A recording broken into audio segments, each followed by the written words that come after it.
2007 meeting of the Montecito Planning Commission. Would you all rise for the Pledge of Allegiance? To the flag of the United States of America and to the republic for which it stands, one nation, under God, indivisible, with liberty and justice for all.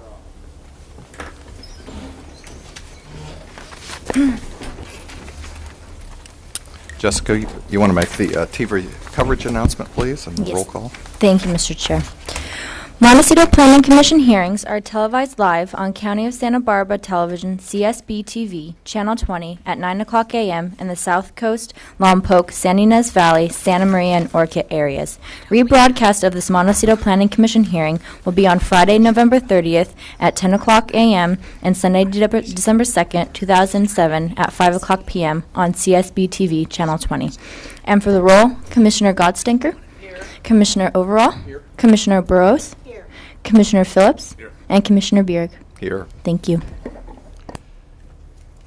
Next on our agenda is the agenda status report. Director Black, you want to? Mr. Chair, thank you, and good morning. You have 3 permit items and a recommendation to the Board of Supervisors on some guidelines affecting the county CEQA guidelines and the thresholds of significance on today, and we're prepared to move forward with all 4 items.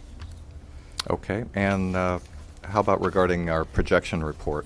Yes, Mr. Chair, we have one more meeting this calendar year, but prior to that meeting, we do have a Planning Commission holiday lunch scheduled, and that's scheduled for next Wednesday. I hope you all received your invitations and are going to be able to join us.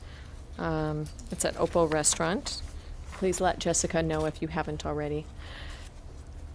We have your last meeting of the year on December 19th, and there are currently 3 items on that agenda, and we expect that that's probably going to be the extent of the items before you on December 19th.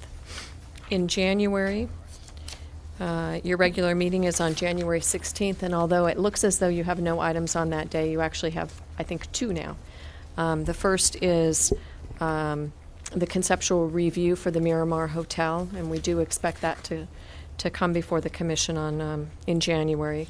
It will be heard by the Montecito BAR in December on December 17th, and story polls, I believe, are going up on the 14th, so I would suggest the Commission go out and visit the site when the story polls are up to familiarize yourself with the general bulk of the What date did you proposal. say they were supposed to be I up believe again? they're going up on the 14th. Of December. Yes. Okay. And they won't stay up through the Planning The hearing date. Commission's Right. conceptual review So it's something hearing. that needs to be done over the holidays and not Yes. afterwards. Yes, because they just don't tolerate the weather very well, typically. Right.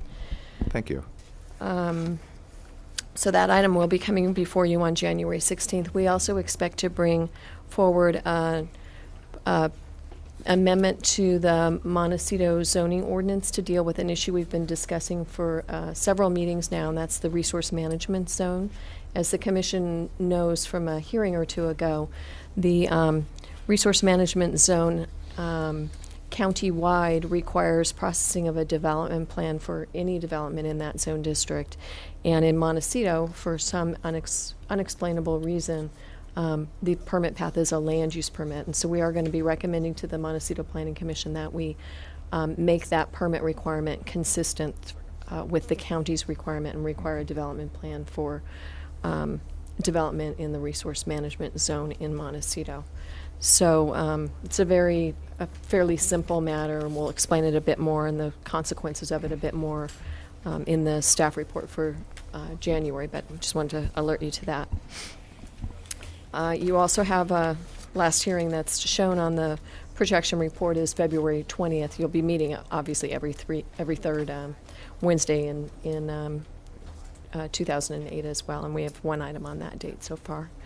We do have a tentative date for the county to have a planning commission retreat, and it is scheduled tentatively for February 8th, and I believe the planning commission is hopeful that the chair of the Montecito Planning Commission in 2008 would attend that meeting. Okay, that's the February 8th item Right. is on the report here. Yes, I Right. see it. Thank you. And that's all I had to report this morning. Good. So we're going to be ready on Miramar then for January. That's Just, Mr. Chair, just to be very clear, since we are televised, that's just for conceptual review.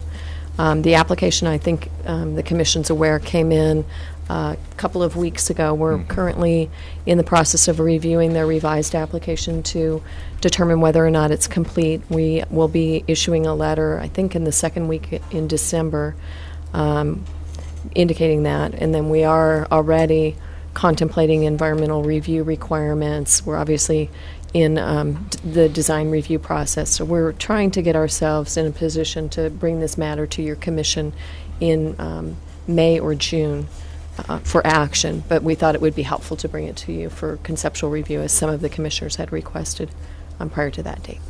So that's what the January hearing would be, is conceptual review, not for decision. That's excellent. Thank you. It'll be nice to have that one Yeah. before us. Director Baker. Oh, I'm sorry. Mr. Chair, just quickly, Yes, please.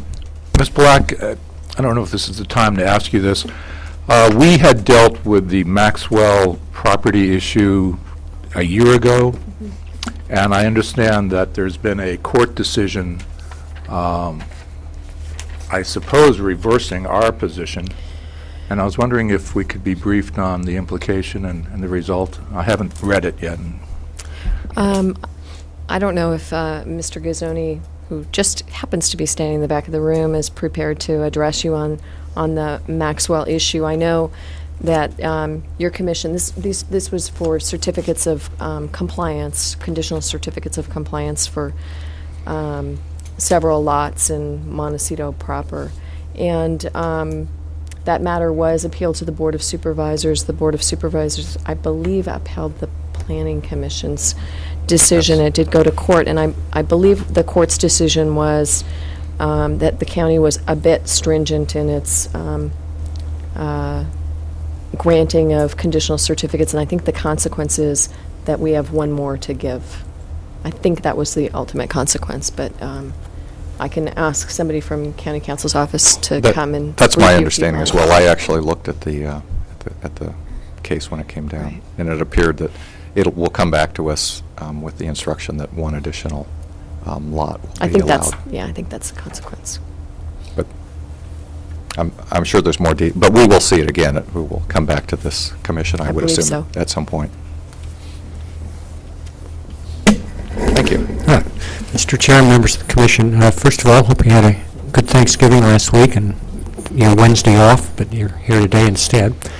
Number two, two items that have occurred since your last meeting. One was the hearing on the Franklin veterinary appeal, and as you probably know, it was your decision was upheld by the Board of Supervisors on a unanimous vote.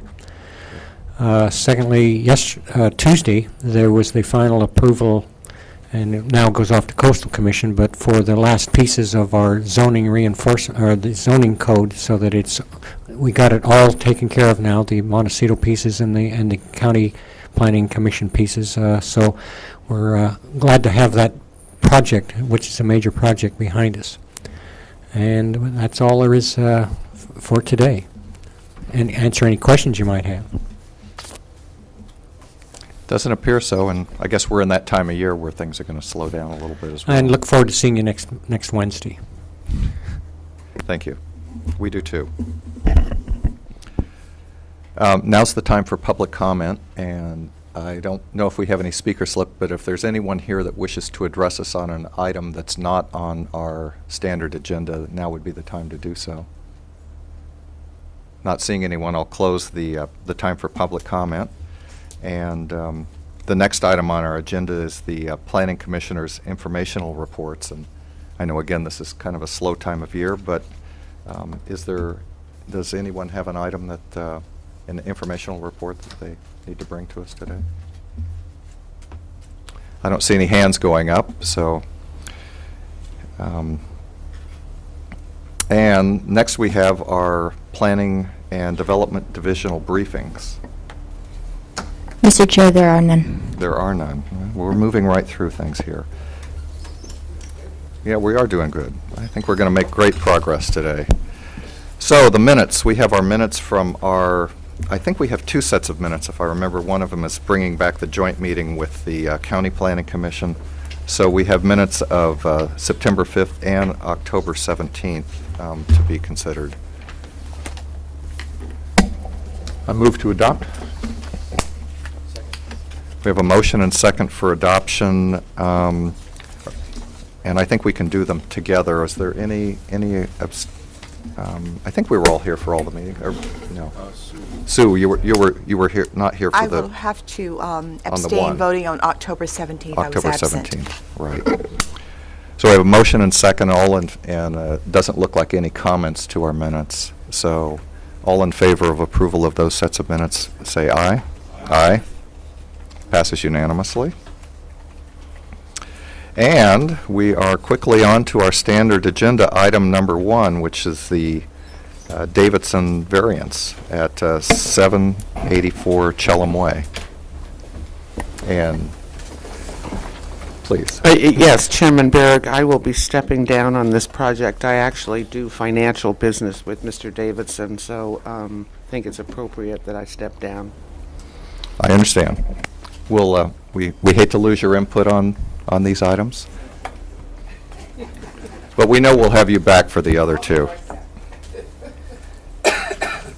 So staff, do you need any time to set up for this, or are you ready to go? Ready. Then please proceed.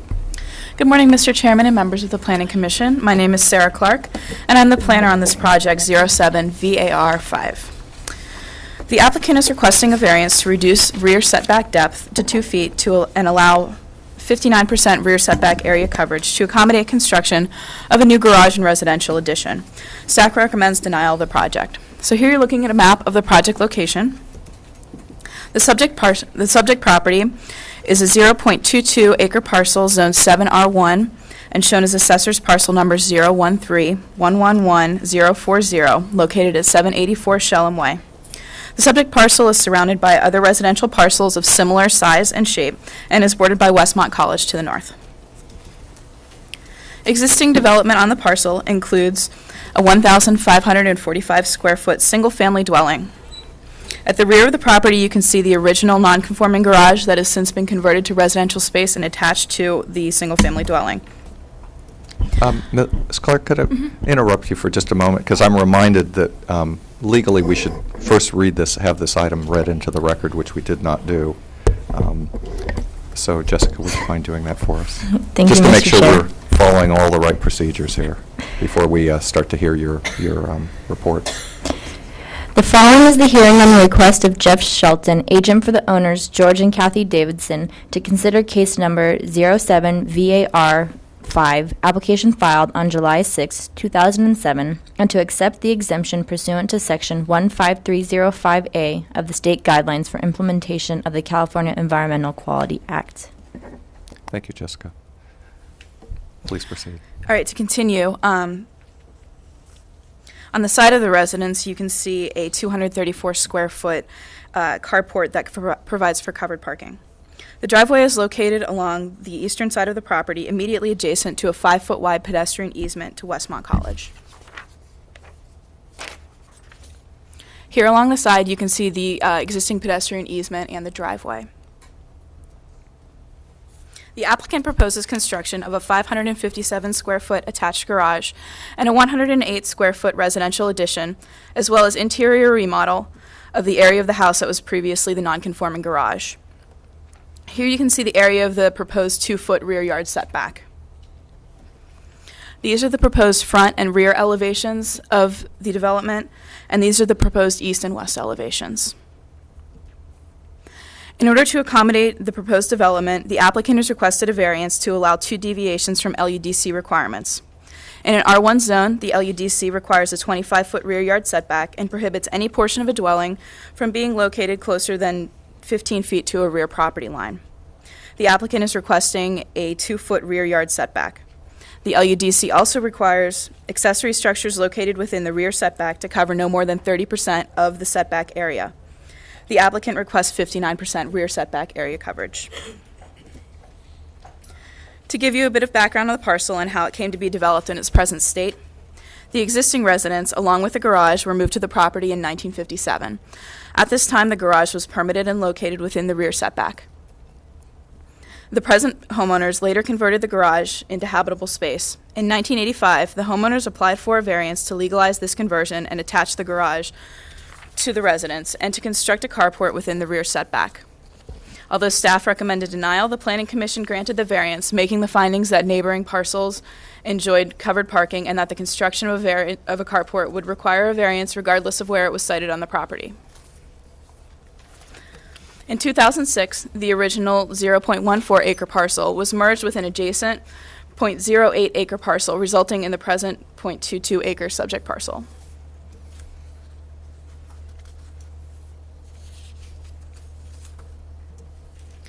The proposed project does not comply with LUDC setback depth or area coverage requirements.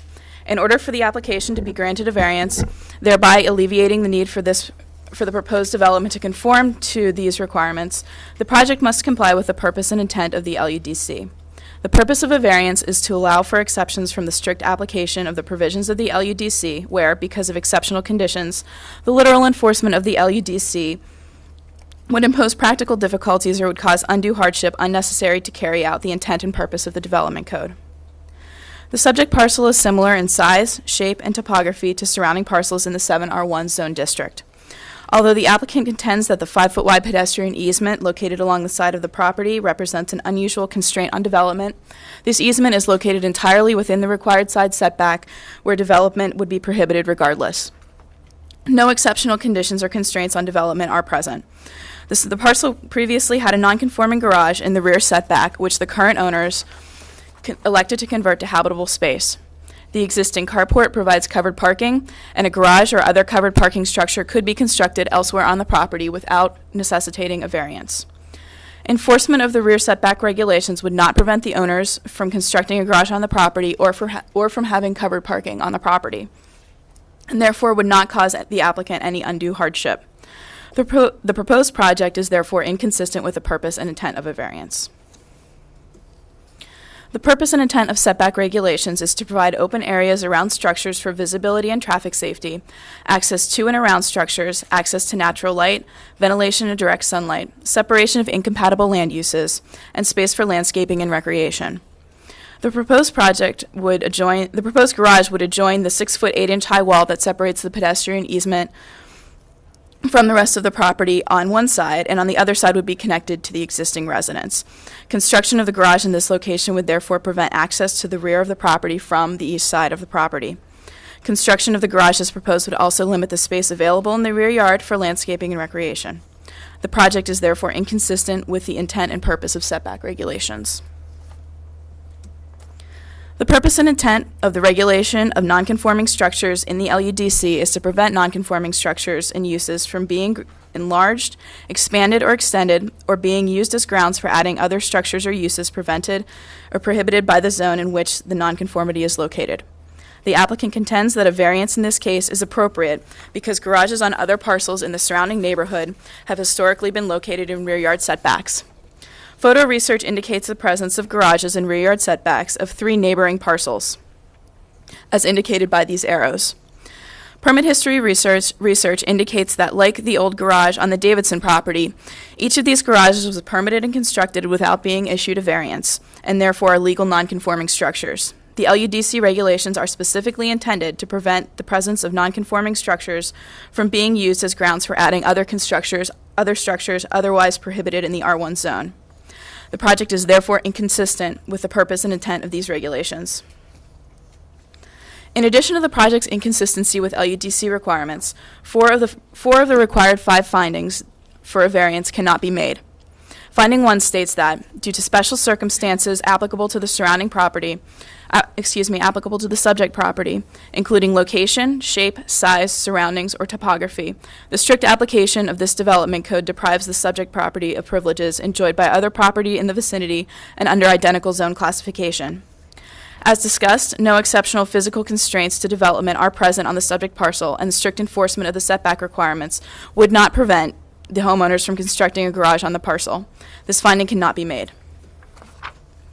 Finding 2 states that the granting of the variance will not constitute a grant of special privileges inconsistent with the limitations upon other property in the vicinity and zone in which the property is situated.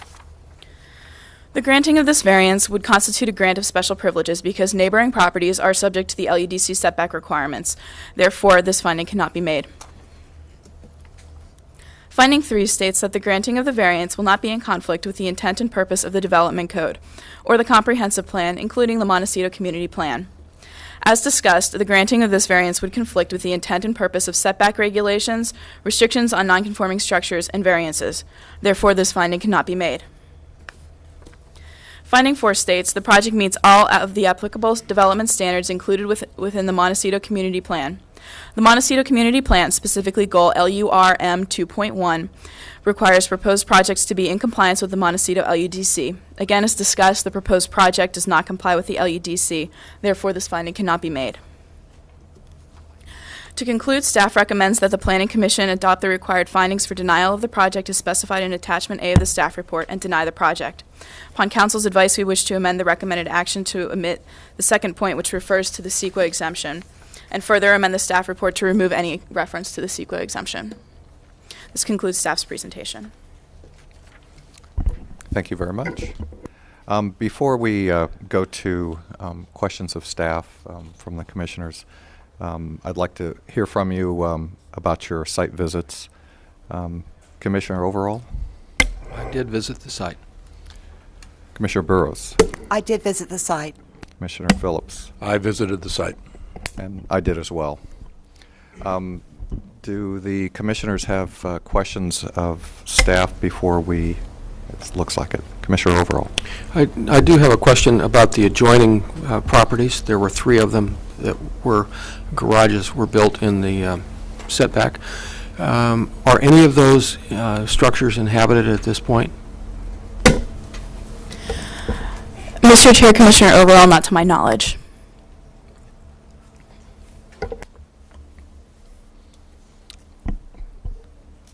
Commissioner Burrows.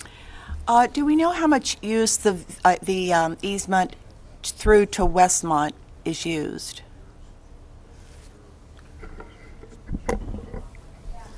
Mr. Chair, Commissioner, I'm not certain on that point. Okay. Maybe we can ask that question of the applicant. Not seeing any other questions, it's time for the, it'd be the appropriate time for the applicant to present their case regarding this request for the variance. Thank you. Yeah. Could you state your name and... Yes, I'm Jeff Shelton. I'm the architect for George and Kathy Davidson. Thank you for seeing this this case. First of all, to answer that last question, that easement is used a lot between the college and everyone on Shellham and Stoddard in that area.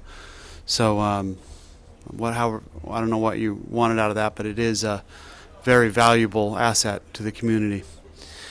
My clients, the Davidsons, came to me with a very simple request to remove the carport and add a 2-car garage, or add a covered 2-car garage. And we want to just match existing architecture. So the architecture is the easy part here. It's mainly location. That's what we're going to be talking about. Immediately, of course, I went and told my clients that, the easy place to put this is, outside the setbacks, and we found places for that. So everything that staff is saying, is there another place to put it? Yes, there is. If we could see just an aerial, it would be great. There we go, that's fine. But we could have put something in this area here. Okay? Well, they live here. They said, Jeff, no, the place for this building is back next to the back line. For a number of reasons. I didn't want to do that. I didn't want to be here. It costs a lot of money. We don't know if we're going to get it approved. But I went with trying to understand why they see this. if we go to the aerial, it really helps. It said existing development slide.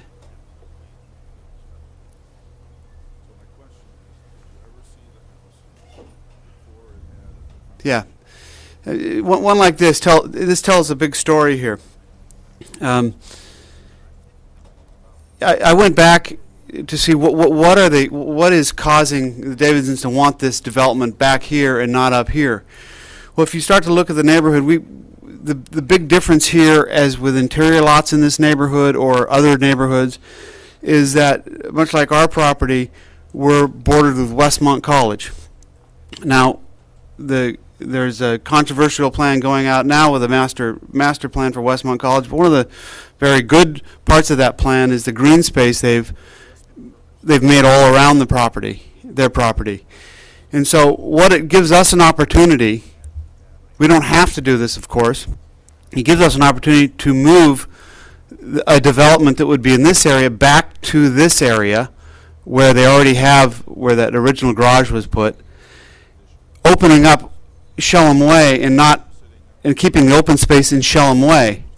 We get to take advantage in this situation of having that large green open space at Westmont College. As far as access to the back of their property, they can always go, the easement is on their property. They walk through the easement if they want to get to the back from this side. They walk this way if they want to get to the back from this side. So there really isn't an access problem. The green space that Westmont is providing is something that is a benefit to the whole neighborhood. These neighbors also deal with Westmont's noise for all their events and generally don't complain about all this stuff. This is part of a give and take up in this neighborhood of how do you deal with a conditional use permit. This is an opportunity, much like these. These are better back here. The neighbors are better back here, garages, than being up front and crowding the street. This opportunity, the double garage, is an opportunity for the Davidsons to, put some stuff that they do have outside now in the storage area in the garage and get their cars finally in a closed space. The other advantage to this location is when we're going to put it here, per code, it does, for them it wasn't very nice because as it closes off all the light into the kitchen is in this area of the house right now. It just basically closes that all off. The other disadvantage is for these neighbors, right now they look straight through here. That's their opening. They can't see back here because of this group of oak trees. So as we put it back here, these neighbors have signed off on the project. We have letters from 5 to 7 neighbors. I haven't seen the latest count.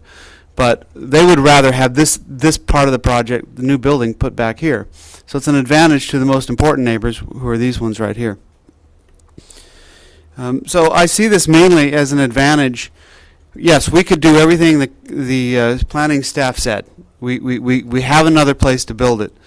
But in this case, up against this conditional use permit, with this, the access event that the Davidsons have granted for the college and the college student teachers, this is the best place on this lot at this time to grant a variance. Any questions? Commissioner Phillips. Thank you, Mr. Chair. Mr. Sheldon, can you restate the open space issue that you raised? I don't see it. Okay. The LUDC requirements, they have intent and they have facts, percentages of land, etc., okay, which we exceed, 59% versus 30 in the backyard setback for the garage. Is that correct here on the numbers? And that's a result of the 2 feet. Yeah. What we're saying, though, is the intent really is what we're really after here. No one's out measuring. Those are very good guidelines to design neighborhoods around. Our intent as a neighbor, as a person in Montecito, is really to maintain open space and preserve it, not overcrowd it. What we are offering, what I'm getting at is that we could build something here This brings buildings closer to Shellham. This is Shellham right here. And it brings the mass more into this neighborhood. It puts it in here where these people don't want it. So it does bring more mass into the neighborhood in question. It pushes our mass up towards the back setback, which in this case happens to be Westmont College's 110 acres or whatever they have, and it happens to be up against this is part of, if you want to get into the Westmont master plan right now, you probably don't. There's nothing going on there. This is part of a green space that surrounds, that Westmont is offering in their master plan, green open space as a preserve. So this is not going to be built on. This is always going to be open. So we're pushing it back here where this bothers no one. So what we're saying is, yes, I understand what the planning staff is saying. You go with the numbers, it doesn't match. Go with the neighborhood and the intent of the code and what it does to that spot in the neighborhood up against Westmont College. This is the time, I believe, these variances should, that's what we have them for these odd conditions that aren't the normal condition. Do we have a position from Westmont that you're aware of? We have not heard. Have you heard from Westmont? No. Mr. Shelton, last question. I may be wrong, but it seems like you have an extra 34 square feet. Aren't two car garages 400 square feet, 20 by 20, almost always? Well, probably not most always. Is the minimum for a garage 20 by 20? Yes. I've never made one 20 by 20. Would that get you out of that setback if you did 20 by 20? No. Okay. Okay, no more questions, thanks. Commissioner Burrows. If you move the garage towards Shellham Way, would you need a variance? No, I'll say no. Planning staff can. How about concerning Chime in. the side yard setbacks? In the side yard. Mr. Chair, members of the Planning Commission, the garage could be moved forward. Just a moment, I'll give you sort of a visual of that. So this element, the red element, could be moved forward on the property and would not at that point require a variance for either the rear or the side yard setback. Would that be 2 feet? And that would solve the problem? No, it's No, it would have to, if you look, it's 23 this feet. top area right here shows the 25-foot setback, and so the garage right now is located entirely within that, so it would need to be pulled up into this area to be removed from the rear yard setback. To reduce the rear lot coverage is what it is. Mr. Shelton, if I could, did you make any attempt to contact Westmont concerning this? I didn't make attempt to. George, did you? George notified them. Same as in 85. I'm sorry, what was that? We notified them. Yeah, He notified understood. them in the 85, in 1985, and they notified him again for this project. Commissioners, other questions? Thank you.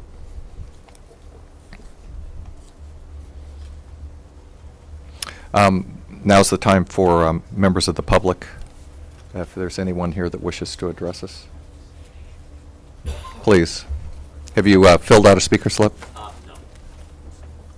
Would you come and address us? And we'll have you fill out one later, but if you would, at this point, just state your name and address.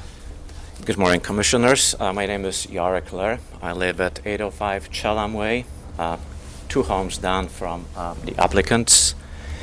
And you perhaps have read my written comments. I've submitted written comments. And, Yes, we got them today. So thank you for having read those. I just want to probably wrap up. I don't have anything new to add to my written comments. I want to wrap it up that as much I am not necessarily opposing what applicant is trying to do, and I'm truly relieved that Mr. Shelton is handling the process. I'm familiar with his work. I don't work in this area, but I love his stuff. So My problem is the general plight of the neighborhood on Chalem. Rentals and construction businesses run from homes. So I believe the neighborhood, being part of the greater Montecito, entrusted this commission with a function of guardian of our zoning and planning business.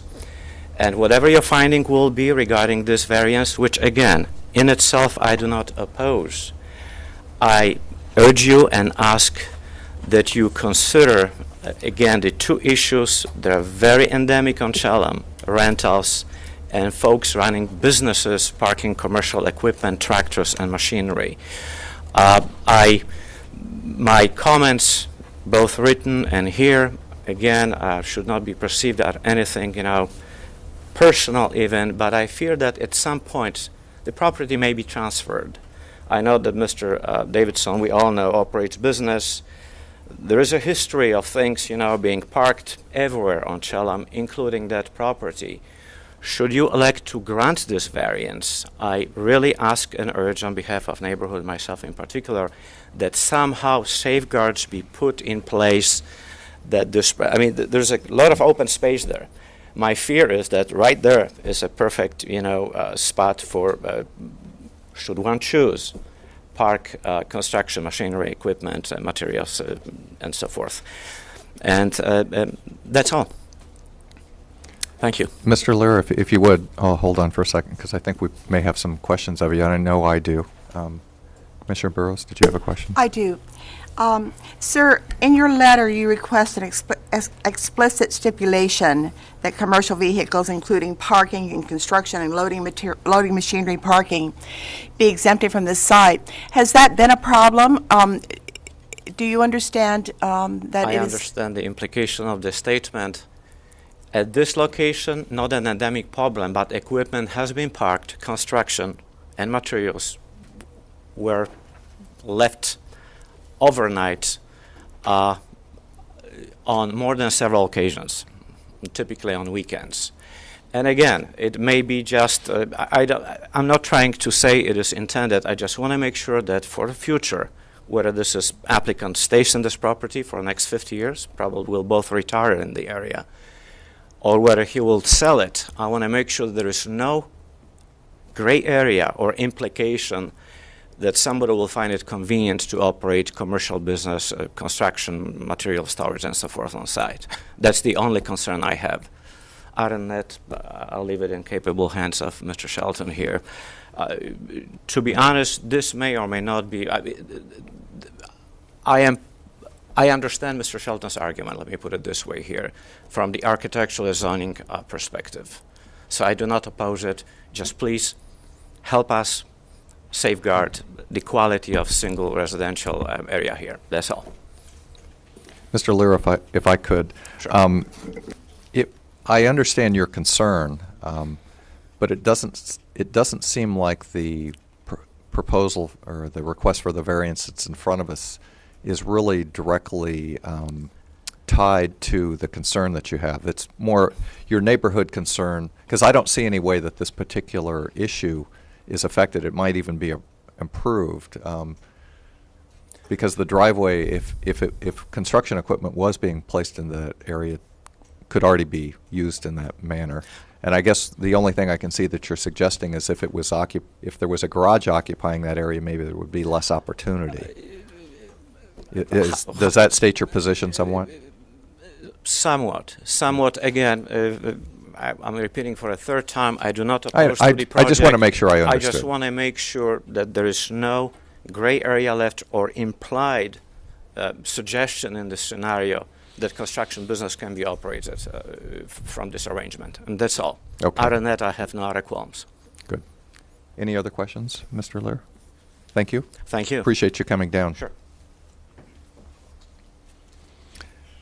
Does anybody else wish to address the Planning Commission on this issue? Not seeing anyone, I'll close the time for the public comment period. And it doesn't look like we're going to need any rebuttal. So back here to the Planning Commission, questions of staff on this item before we get to deliberation. Thank you, Mr. Chair. Questions for staff. This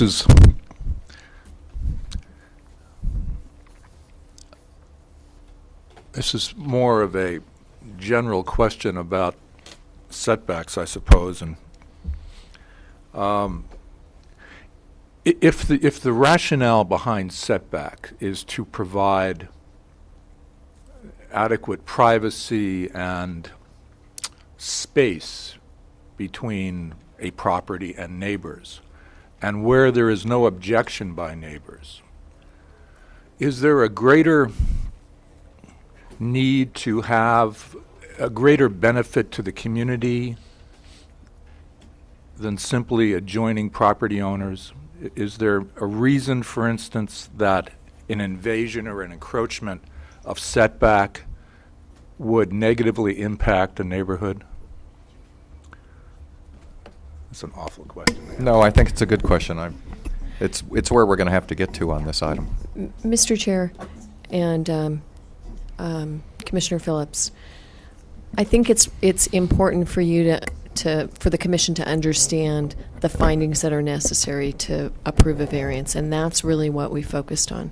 So if you go to the attachment, it's attachment A, those are the findings that not only come from the county's land use development code, the Montecito land use development code, but from state law.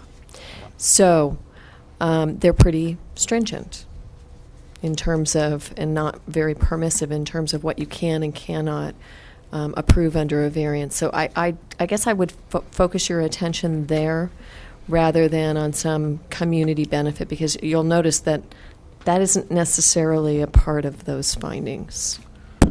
Can I ask a related question then?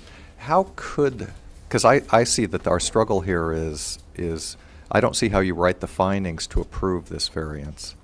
But is there a way with, let's say, easements or some other mechanism that would provide and allow, for instance, the neighboring property owner is in favor of this, at least relates to the sidelines. We don't have anything from Westmont, but at least from the side yard setback, could he not, is there a mechanism for providing that between property owners?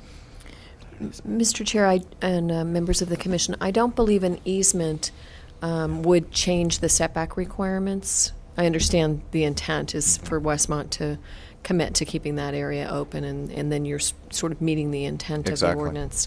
I think really the only path we see is perhaps through a modification. It would require that garage be pulled back, but not quite to the extent that would be required for it to conform entirely. And modification findings are really quite different than the findings required for a variance. But I agree with you. I think I understand where the applicant is coming from, and I understand their objective, and I think that the law gets in the way of trying to help that happen in exactly the way that this site plan is designed.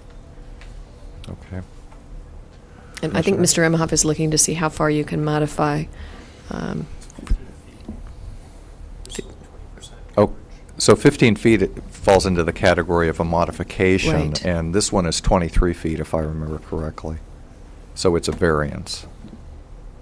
We only have. I think that's correct. We only have I'll- two of the 25 feet is within the. Since Peter's required- got the ordinance in front of him, I'll let him respond to this. Mr. Chair, members of the commission, the rule for modifications limits the setback reduction to 15 feet. So here the requested reduction would bring it all the way down to 2 feet. So this would have to be brought back a total of 13 feet. There's still a 20% coverage requirement, and we'd have to think about whether there was a way to get around that, since there's already more than 20% coverage in the rear yard setback. Yeah, could you help us out on how that, is that a calculation of the looking at the length of the backyard, and how much of that is it the area? Yes, Total area? Mr. Chair, Commissioners, the setback area is, or the ordinance requirement is that no more than 30% of the required setback area be covered. And so what you would do there is take this 25 feet right here, calculate the area of that area, and then of that area, no more than 30% may be covered. And then 20% for a modification. Thank you. So a modification may not be approvable in this case just because of the existing development in the setback. Got it. Now, the findings for variance, do any of those, do they really take into account the conditions of the neighboring properties as we discussed? That's not one of, I didn't see that on the list of conditions or of potential uses for a variance. Mr. Chair, my comments when I flipped the switch were essentially to say exactly what Ms. Black told you. These variance findings are embodied in state law. They are not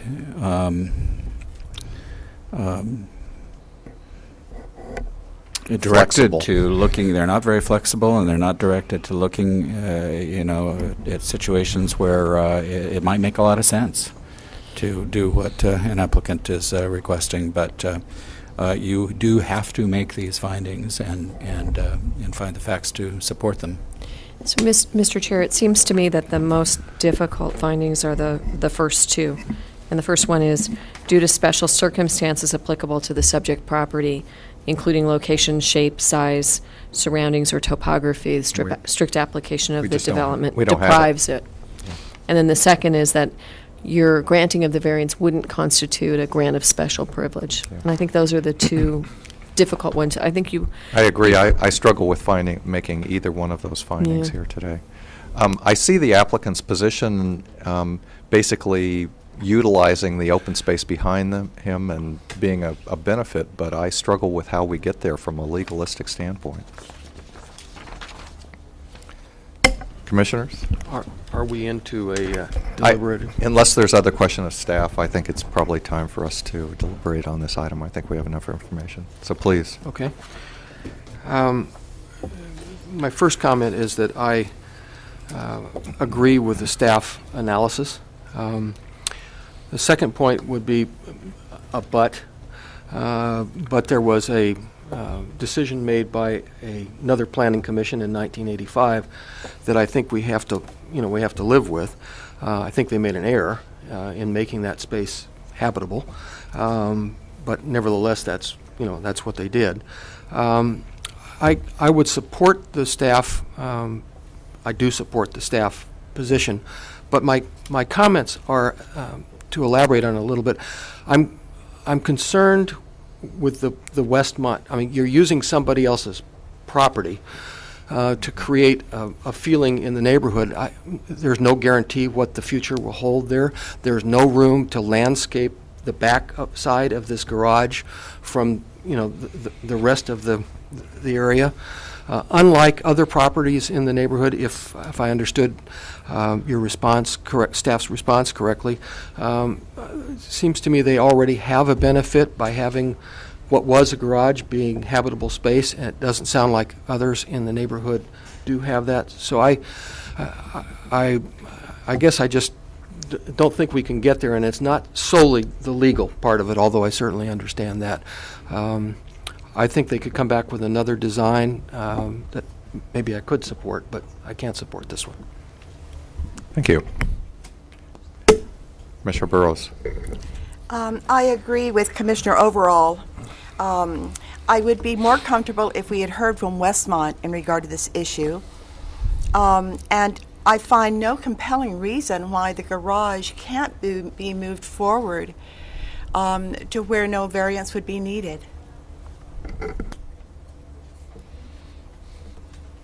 Commissioner Phillips, if you want to weigh in. No, Well, my comments, I found this one to be a hard case because if this was my property, I would see the logic of placing the garage in the position that he wishes to place it. I think it makes good sense. But I don't think legalistically we can get there. I just don't see any way that I could make the findings that are required to approve this particular project. And so I think I'm going to have to, again, go with the staff recommendation that we need to deny this. I think it would be, if this was a modification where the findings might be easier, maybe I could do that. But I'm not sure how we're going to address the issue of the area, the 30% requirement for the backyard, even if we get to the point of looking at this as a modification. I also struggle with the issue of we're seeing some other items similar to this coming up on our agenda, and we have an issue here where somebody's come in and asked for permission to do something, doing it the right way, and I think we're going to turn it down. And we see other items where people have done it the wrong way, and we approve them. We give them approval later, and I really struggle with that issue related to someone who's doing it the right way, coming in here, asking for permission, and but I don't think, even given that statement, I can find any way that we can approve this item today. Would you like a motion? I would. I move that we support the staff position. So you're moving the recommendations of the. I'm waiting for a chance to talk. Oh, I'm sorry. I didn't realize you wished to address us, and certainly we did close that hearing, but Okay. no, please, if you wish to address us, I'll reopen it so that you can do that. I think it's important you address us. Thank you. You are the applicant. I'm the applicant, George Davidson, and I agree that staff has their things written out on paper. I brought in all kinds of photos of the adjoining houses and how all of us on that part of Chellam have garages in the back. I don't want to bring the issue whether these garages are occupied at this time, because that may cause problems for some of my neighbors, but I think that if you did, you'd find many of them are occupied without benefit of permit. Aesthetically looking at Chellam Way, especially at my house, if we were to put the garage in the front, it would look disproportionate to the neighborhood. If we were to put it in the middle of the driveway, as they pointed out, it would block views from my neighbors on the side. They would see my garage. Right now, they just would see trees if we put it in the back. Looking out of our kitchen window, we would look at a wall, not at the trees. It's a tough call, and I agree with you, it's a tough call, but if we are to build a garage, the rear is the most practical and the most logical position. It would not stop views from any of the neighbors. It would not make the neighborhood look like we praise vehicles and cars and make this accessory building way out front. It just wouldn't look right.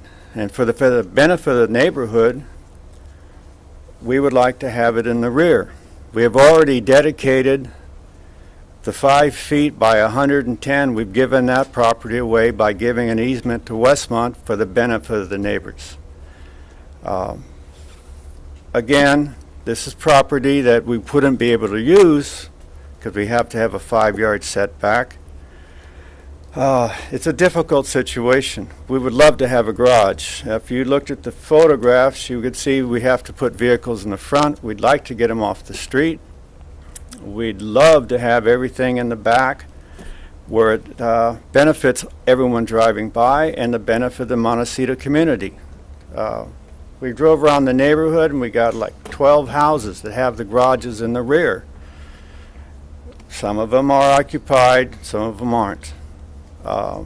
It's a rough decision, but if we're going to have a garage, I would much rather put it in the rear so that it looks correct. Again, I've got a lot of photos if you'd like to take the chance to look through these photos, and there's photos from the neighbors looking at the house, and you have the letters of support from all the adjoining properties. I can't think of much more to add. Again, if you'd like to see the photos, I've got them here for you. Thank you for your information. I don't think at this.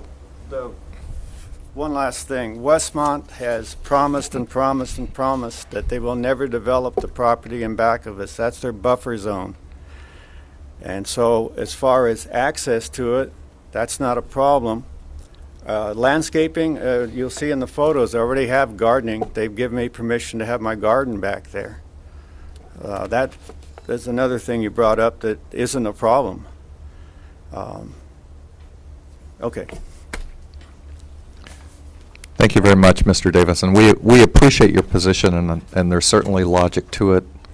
I just think the consensus here is that we can't legally get you there, and anyway, we're in the process of making a motion, and if you and I assume you were moving the staff recommendations. We have a motion. I'll second. We have a motion and a second. If there's no further discussion, all in favor, aye. Opposed, no. Aye. Passes unanimously. Mr. Davidson, I'm sorry about that doesn't work, and I understand your position, but it can't get there. Our second item on the agenda today, as it so happens, is another similar item, which is the Marshall accessory structure. And Jessica, whenever you're ready, you can read that item into the record. Thank you, Mr. Chair. The following is the hearing on a request of Christopher Manson Hing, agent for Surrey and Bob Marshall, to consider case number 07MOD8, application filed on July 23, 2007, and to accept the exemption pursuant to Section 15301E1 and Section 15305A of the State Guidelines for Implementation of the California Environmental Quality Act. Thank you very much. So we're ready for your presentation whenever your staff's ready on this item.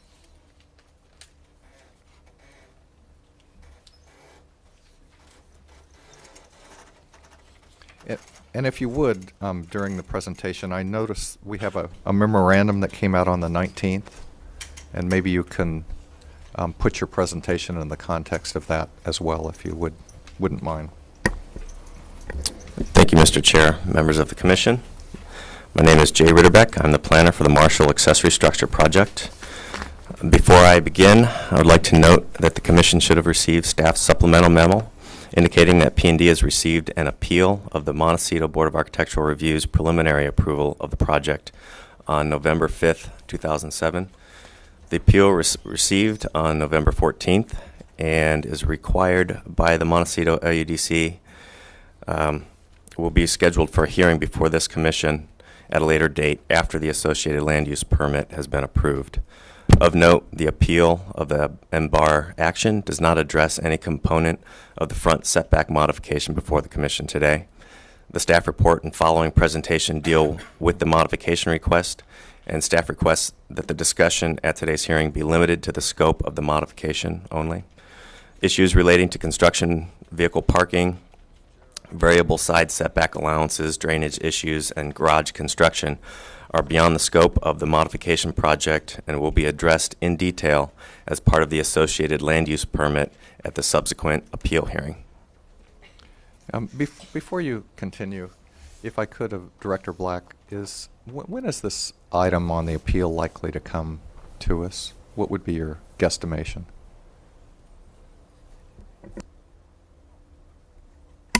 And the reason I ask that is there any logic in us continuing this item and hearing it as part of a total?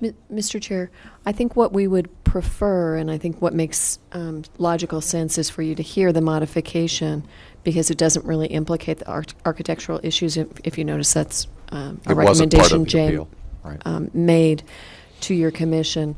We typically link appeals of the land use permit, so you're not approving a land use permit today, with the architectural review appeal. So our intention would be to try and somehow link those together, I think. Could you expand on that slightly? I'm not sure I completely understood what that meant.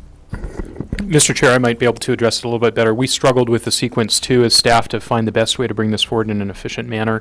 If we were to hear the appeal of the BAR action before the modification and then approve the land use permit, that land use permit could be subject to a subsequent appeal, and you'd wind up hearing two appeals. The ordinance requires that appeals of land use permits be heard together with the associated appeal of an MBAR action. So it seemed like the most streamlined and efficient way to bring this forward, especially in light of the fact that the issues on it as part of that appeal do not relate to this front setback modification. It seemed like it made the most sense to bring the modification forward first and then deal with any appeal at a later date, which would deal with, be part of the same project, but a different set of issues entirely. So you see the set of issues as different enough that efficiency wouldn't say hear them even on the same date. Okay, just thought I'd inquire before we went down the road. Commissioner Overall, you had a question before we proceed? Just an expansion on that. Because I'm not sure I understood the full implication of that. If we were to deny this request, would it not have an impact on what the applicant is designing for their project?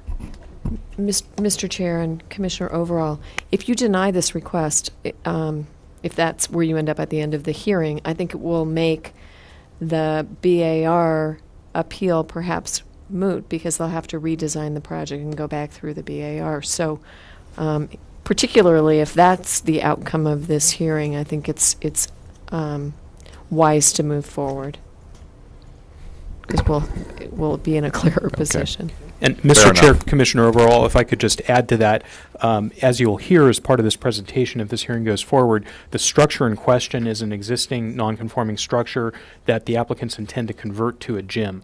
The issues relate to, and the modification request is to a front yard setback. The issues relate to a side yard setback, a different component of the development. In the event that there are neighbors or others who have concerns about this front setback modification, they can appeal that separately too. We could then hear all those appeals together if that were an issue. And you're saying they could appeal our action here on this? Mr. Chair, that's correct. Okay. So this should sort itself out if there's an issue with this modification. Good enough. Thank you for spending the time going through the procedural.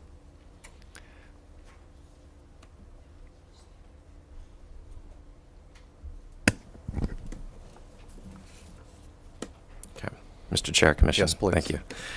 This project is located at 846 Lilac Drive, south of Bella Vista Drive and north of East Valley Road. The property is a 2.44 acre parcel, Zone 2E1, single-family residential.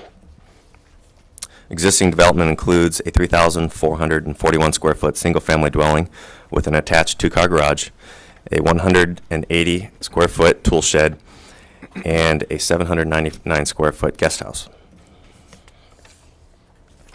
Next, I will show the Commission a closer view of the site plan. The following is merely background information and is associated with the ministerial land use permit.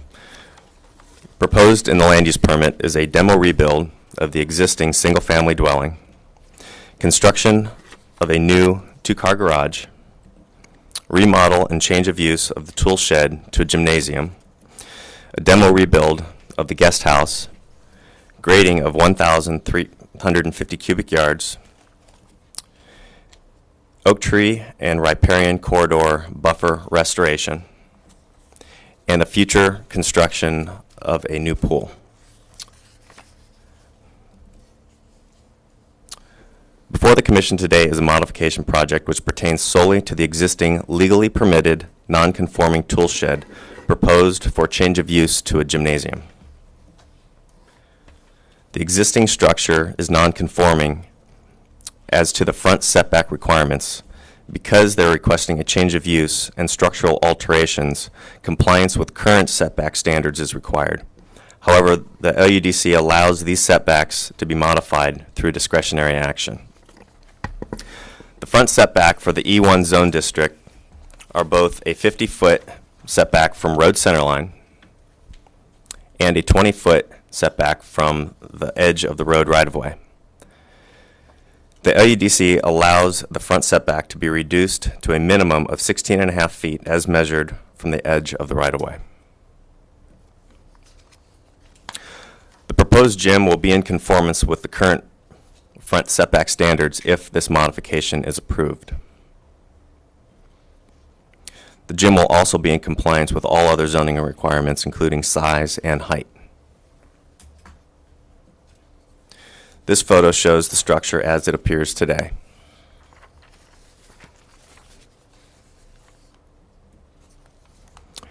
On October 8th, this project received conceptual review from the Montecito Board of Architectural Review, and on November 5th received preliminary approval with comments that they were okay with the modification to maintain its current location in the front setback as the structure is not visible from Lilac Drive.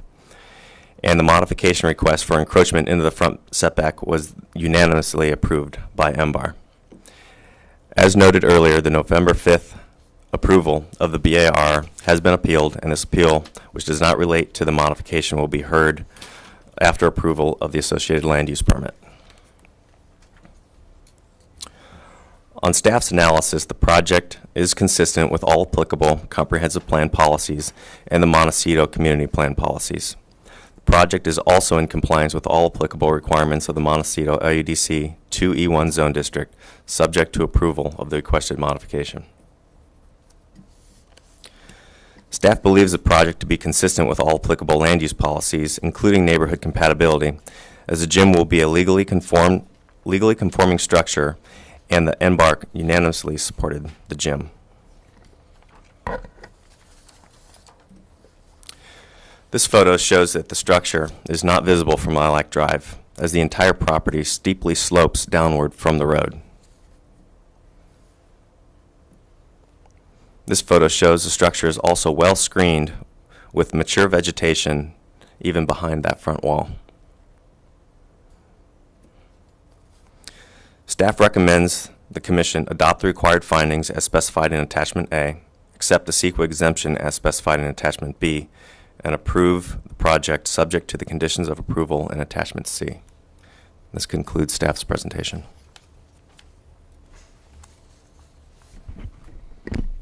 Thank you. Before we get to questions of staff, I would like to discuss site visits, and Commissioner Gottstanger, I'm glad to have you back with us again. I visited the site, Mr. Chair. Commissioner Overall, I visited the site. Commissioner Burrows, I visited the site. Commissioner Phillips, As did I. and did I. Do we have questions of staff before we hear the applicant's presentation? Doesn't appear so. You wish to make a presentation on this? Oh, excuse me.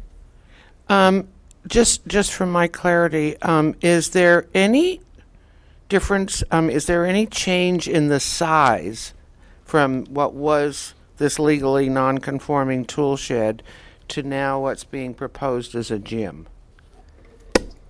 Mr. Chair, Commissioner Gottstanger, there is no overall change in the square footage of the structure. The structure has roof alteration, and the western wall has been altered in order to bring the proposed structure into compliance with the current setback standard, allowing the modification. As it exists today, it encroaches, I believe, an extra foot into that front setback, so they're shaving off a portion of the wall in order to meet that 16.5 foot. In other words, making it a modification versus a variance, is that what's going on here? Thank you. Proceed. Chair, Commissioners, my name is Chris Manson-Hing. I'd just like to keep this very brief. I think it's fairly straightforward. One of the things when we approached this project was we were told we had certain options about this existing structure, and one of them was to leave the building in its present condition, and after time it would just deteriorate. And we chose really to bring the architecture of it into something that was more appealing.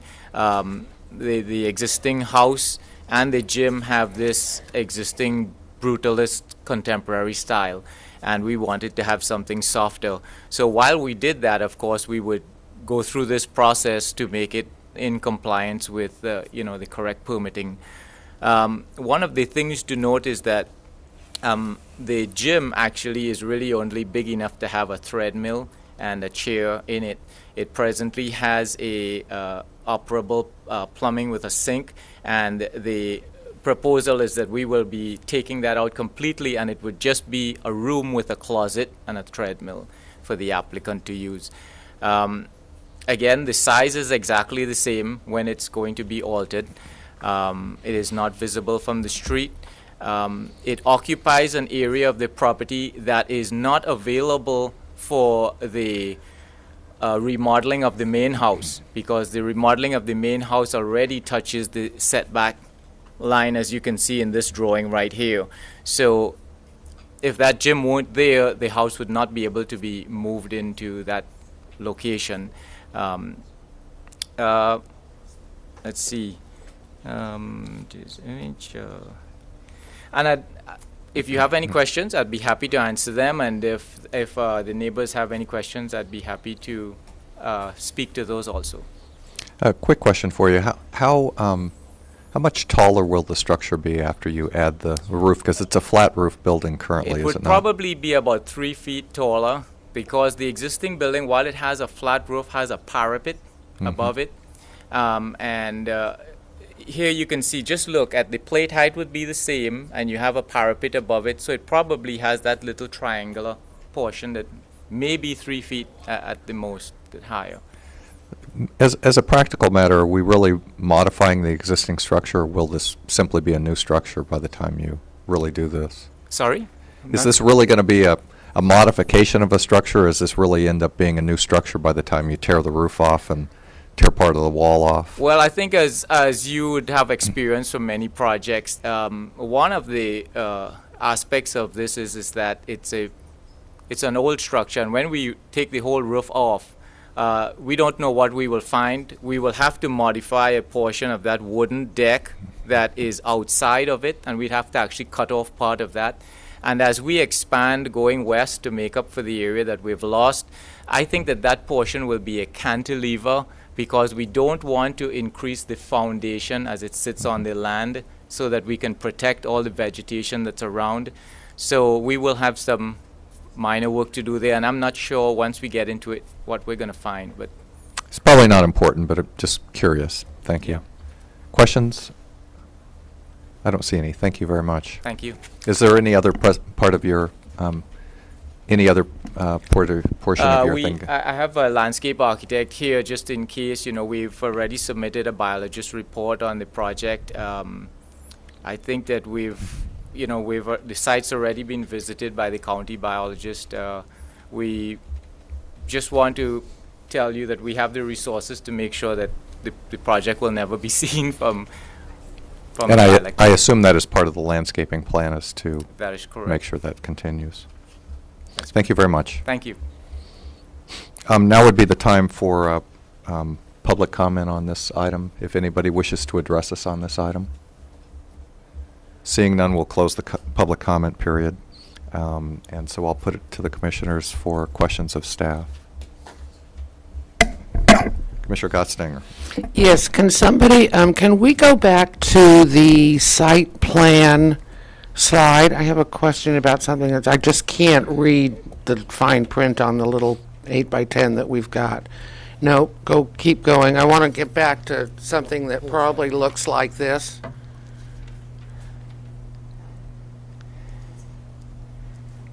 Do you have that one? She wants the more detailed.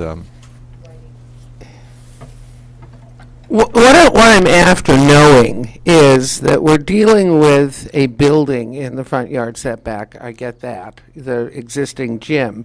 But on our plan, and I'm looking at it even with the magnifying glass, there is something indicated that goes toward the road.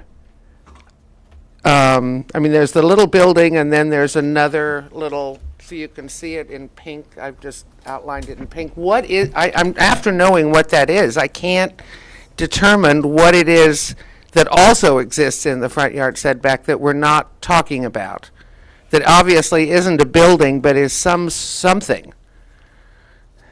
Mr. Chair, Commissioner Gottsteker, that is a site wall that is below the 6-foot exempt height when it's located within the front setback. You can see it in the corner Well, no, it's drawn as a square on, you want me to come over there and show you what I'm after?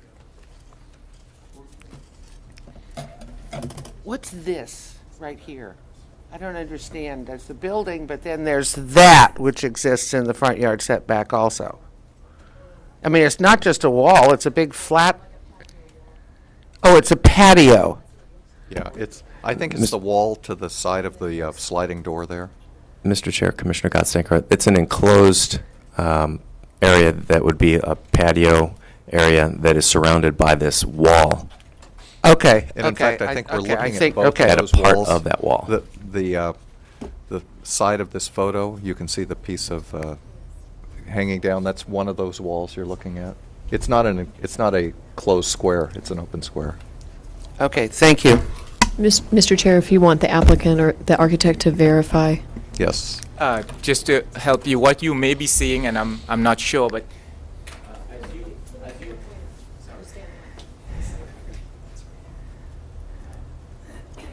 if you were to stand at this door and you look towards Lilac Drive, this is an existing enclosed courtyard, and there is a wall on this side at the street, and the street level is higher than this grade here, and there is a sloping concrete, it's almost like a handicap walkway that comes down from the street. There's a wooden door that exists there right now, and we're not sure how we're going to address that down the line, but I guess that our intent is not to use that door at all, and this just remains a courtyard with all these pebbles in it. Any questions? Thank you. What? Yeah. I understand it. Questions of staff? Thank you very much. I think that's concludes our requirements. I have a question related to this particular structure is described as a tool shed. I'm struggling with that definition as I look at this picture, the photograph in front of us. I'm not sure if it makes any difference, but I am curious.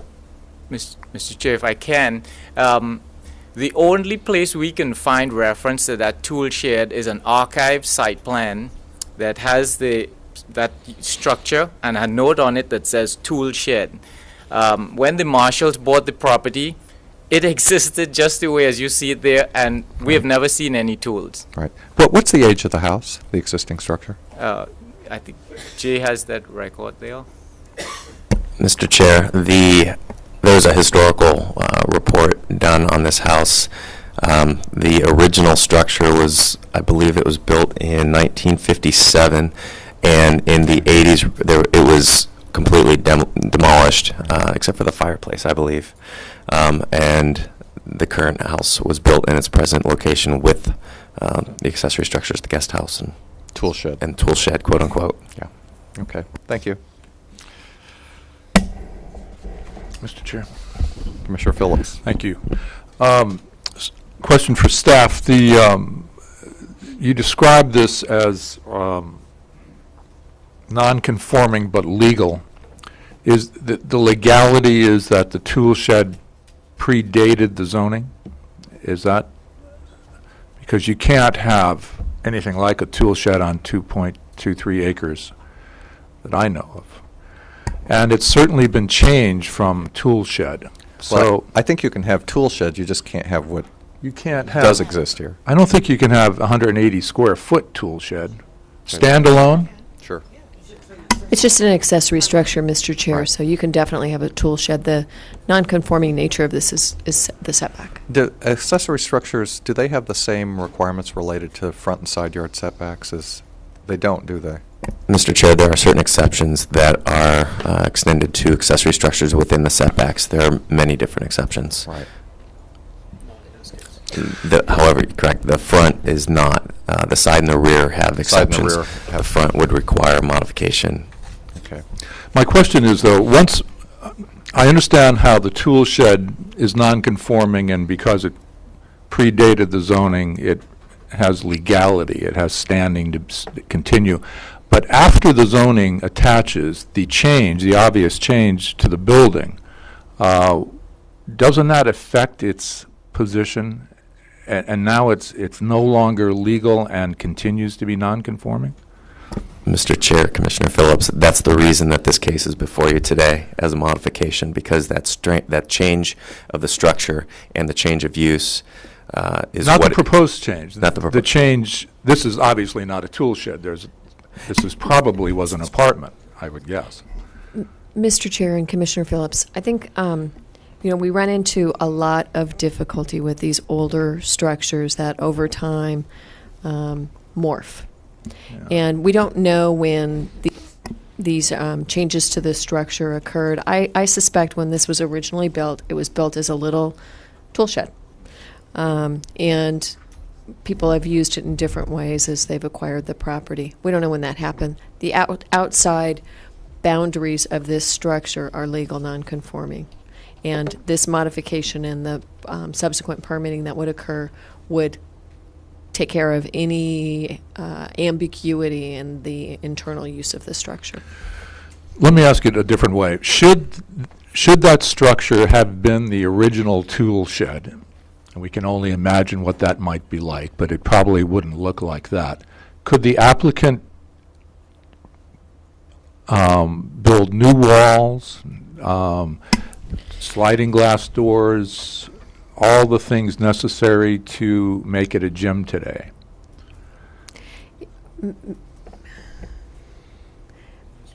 Mr. Chair and Commissioner Phillips, the use would be different, and since it would be for a more habitable use, I think we would require that they obtain appropriate permits. Yeah. There are restrictions on the modifications of legal non-conforming. Yes, the legal non-conforming structures are intended to, in the long term, not be maintained on a site. So you cannot make structural alterations to legal non-conforming structures, but there are lots of things you can do. You can repair walls, you can change the roof? You can change, as long as it's not structural. Yes, you can. You can re-roof. You can re-roof. You can, improve the quality of the structure in terms of how it looks. You can. There's a lot you can do, but there is a line, and it's really in the building code on structural alterations to legal nonconforming. So if we could establish that the tool shed morphed into a more significant structural building, then we would call it non-conforming illegal, wouldn't we? We would just say it's not a permitted structure. Which is probably what happened. But the problem is we can't show that. Right. We can't determine that. Mr. Chair and Commissioner Phillips, while I understand it would be very nice to know how this structure evolved over time, I don't think it's necessary for the action before you, because what the applicant is proposing to do is to make this a conforming structure. And you've already heard from them that they didn't put this structure into this particular state. So while it's interesting, in this particular case, it's not extremely important. It may be important in other cases, but in this one, because they aren't relying on the legal nonconforming status of this structure, ultimately, they're really going to make it a conforming structure. If you approve the modification, it's not of consequence. Ultimately. My comment, and I agree completely. I don't think it's pertinent here. But I think it's interesting for us because we see so many issues related to, again, permission versus forgiveness. And, there is a creeping process of sort of having a tool shed that then turns into a guest house that then turns into a gym, and pretty soon they become permanent. Where if we saw this in the first instance come in front of us, we'd probably say, you got a lot of other places on this property to put this, and maybe it should not be here. But you're right, and so that's probably why this discussion's coming up, and maybe we're wasting our time on philosophy. But I can see how my fellow commissioners get to these questions. But I would suggest that what's in front of us right now is a structure that is legal, can stay, and do we want to allow them to change it or not? Anyway, Commissioner Gottsdanger. Well, I mean, Mr. Chair, I got all of that, but the reality is that this structure is not legal, and now we're being asked by this modification to make it legal. Well, it's legal non-conforming. It's legal non-conforming, Right. okay, as a tool shed. Right. It's not legally non-conforming as to what we see, I'm not sure if that's the case. Let me try one more time, and I think the building itself is legal, non-conforming. So the building was constructed, and it's a legal non-conforming structure. How that sink and cabinetry was included in the building, I don't know. I don't know when it happened. I don't know how it happened. So that's the part of this that may have occurred without without the benefit of appropriate permits. If your commission said today, we don't want to grant this modification because for some reason we do not want this to be a gym in the future, then we would have to further investigate the interior of the structure. But the exterior of the structure is okay, and it is legal non-conforming. And they can modify it to conform with the remodeled house as well. The look and feel of it. The look and feel of it. As long as it's not structural, yes. So this is not going away. It's a question of whether we make it conforming. Just an observation.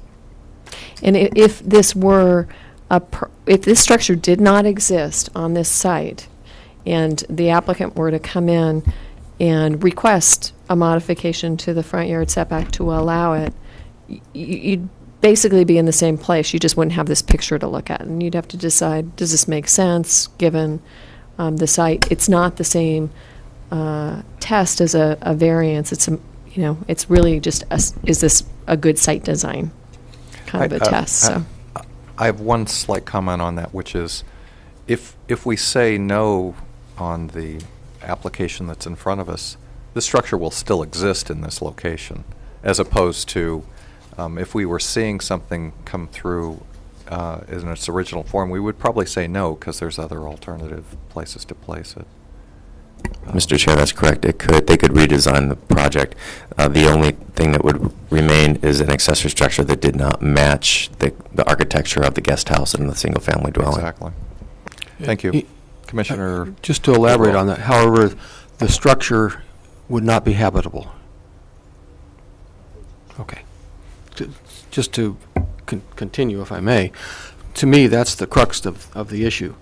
We have, in this particular case, as in others, we have garages that get built, we have accessory structures get built, and then suddenly the use changes significantly, where if that had gone through the process, it probably wouldn't have, particularly in a case like this where you have seemingly other alternatives, it wouldn't have been permitted. And for me, that's the issue. How do we stop that? I mean, that we shouldn't be rewarding people for doing the wrong thing. And we'll get to that subject again later. But I mean, that to me is the principal issue. And I guess just can we go to? I guess we're in discussion as well as question. For me personally, I would like to. I'd do one of two things with this project. I would either deny this request, or I would continue it. I would deny it for what I said. I'm tired of seeing this kind of abuse, and not that the current owner did it, but that, presumably they bought it knowing what the situation was. Short of that, I'd be willing to continue it so I could take a look at the rest of the site. From what we've got in front of us, I really don't know what the other alternatives are. I don't think they should be denied from having a gym, that kind of thing. But anyway, you understand where I'm coming from. Thank you. Commissioner Phillips. I think I can support this. I also stated the problem that Mr. Overall sees as well, and I suspect Commissioner Gottsdanger shares as well. Apparently, there's not much we can do about this. What seems to me compelling is that I think we're diminishing the use. This was an apartment, it looks like, and now it's not going to be. if the architect, if I remember his statement, that you're pulling that sink out and this is... That is correct. It will be a shell with a closet with towels and bottles of water. Mhm. That's it. There will be no running plumbing whatsoever. So I think that's makes it more conforming. Unfortunately, we are left with this situation where these things morph and change use, and it's difficult, but I can support this, I think. I have a question of staff. Can we make this non-habitable? The tool shed is not habitable, but I'm not sure if a gym, I mean, can't they come in next week and say, yeah, it's a bedroom now? No, Mr. Chair, we will attach a notice to property owner as well that this will only be legally used as the approved gym. Okay. So it's still an accessory structure, not habitable space, as it were. I mean, habitable, I'm using that. It's not living space. Mr. Chair, if you're asking, would it be legal for somebody to sleep in this space? No. Well, I meant more, can they come back next week after we approve this and say, well, now it's a accessory bedroom? Mr. Chair and Commissioners, I don't believe, given their total site development, they would be able to, because they will have, if their permits are approved, that's assuming their permits are approved, they'll have a main residence, a guest house, and that's all they can have in terms of sleeping space. They couldn't say, well, we want to use this as a sleeping room, because then that would be as if they had 2 permitted guest houses on the site, and that would not be allowed. No. Yeah, so do I. I've been in my tool shed before. Other questions of staff? My own comments, although I understand Commissioner Overall's approach, I look at this and say the structure's going to stay regardless. They're not going to get rid of it. I mean, we could deny it, and maybe from an aesthetic standpoint they would end up tearing it down and putting it in a new spot, but I doubt it. So I'm going to support it. Mr. Chair, just to question you on that, I mean, in your discussion with the architect, I mean, it seems clear to me that there's, if not a probability, certainly a possibility that that structure is not going to remain. It's going to have to be removed and rebuilt. Oh, I don't think there's any doubt this thing will be torn down and So rebuilt. if that's the case, why not relocate it 4 feet down? That's Mr. my Chair? approach. Yes, please. I just want to be certain that the framework of the discussion is appropriate. If your commission believes that the findings for modification can't be made, that's one thing. If the history of the change of use of a legal structure is what may be motivating a decision, that's not proper. We look at each project independent of whether it's a bad actor before you or not. And in this case, of course, it's not. You're talking about a past potential bad actor who changed an interior usage of a structure. We encourage people who have,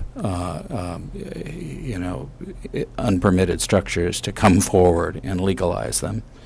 And we don't penalize them when maybe they didn't come forward themselves, but they, had to come forward. We still look at them the same way as if they were anybody else seeking to permit an unpermitted structure. So I think it's important that you keep those things in mind. As with all permit applications before you, you look at the findings and see whether it fits within the findings and whether it makes sense to, based on the facts you have before you, to approve or deny. Mr. Allen, if the applicant were the previous owner, would your comments remain the same? Yes, indeed. Thank you, Mr. Allen. Inside the findings. Mr. Chair, just to kind of piggyback on Mr. Allen's comments, I think some of the concern here is rewarding people who don't get permits. Or even encouraging other people to do the right. same. And I think we need to be very careful that our review of permits is the same, whether people got there through an illegal path or they got there through a legal path. But that doesn't mean we shouldn't do something about or try to increase our efforts to discourage people from going forward and building without proper permits. And I think that's kind of a different discussion, and it's something I'd be happy to come back and discuss at your meeting next month in a general way and see if you have ideas about how you want to address that. But I think it'd be better not to have that discussion in the context of a single permit before you, but rather just as a general discussion. And we can tell you what we currently do, and you'll understand why perhaps it doesn't deter some people. Yeah, Director Black, I really appreciate your comments on that, because I think that is what you're hearing, and it's a function of having the variance and modification, 3 of them in front of us, which have different versions of this, and it's difficult for us. It makes it difficult, because we have somebody comes in with something logical, asking permission, we say no. It's a hard place to sit here and be completely neutral when we know this didn't get here on a legal path, or it's very unlikely. Having said that, I'll continue. I'm still going to support this.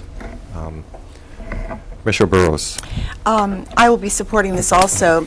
I think it's important that we not send the message that we're not willing to review and legalize illegal projects if the applicant or the owner is willing to bring them in. I should think that's what one of our long-term goals is in Montecito.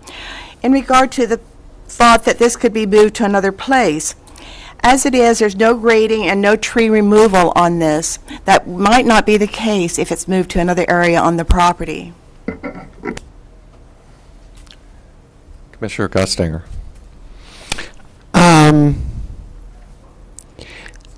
My question of staff would be that can we, if we approve this modification, condition the project or the approval such that if it turns out that in the remodel and revamp of this legally non-conforming tool shed to a gym, it is discovered by the property owner and the architect that the entire building needs to be torn down, can we then condition the project to say, well, no, you don't get to have it in this location.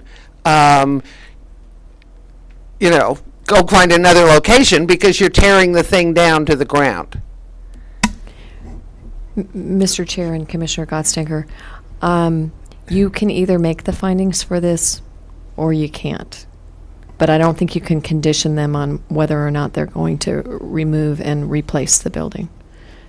Because the findings don't relate to that. The findings are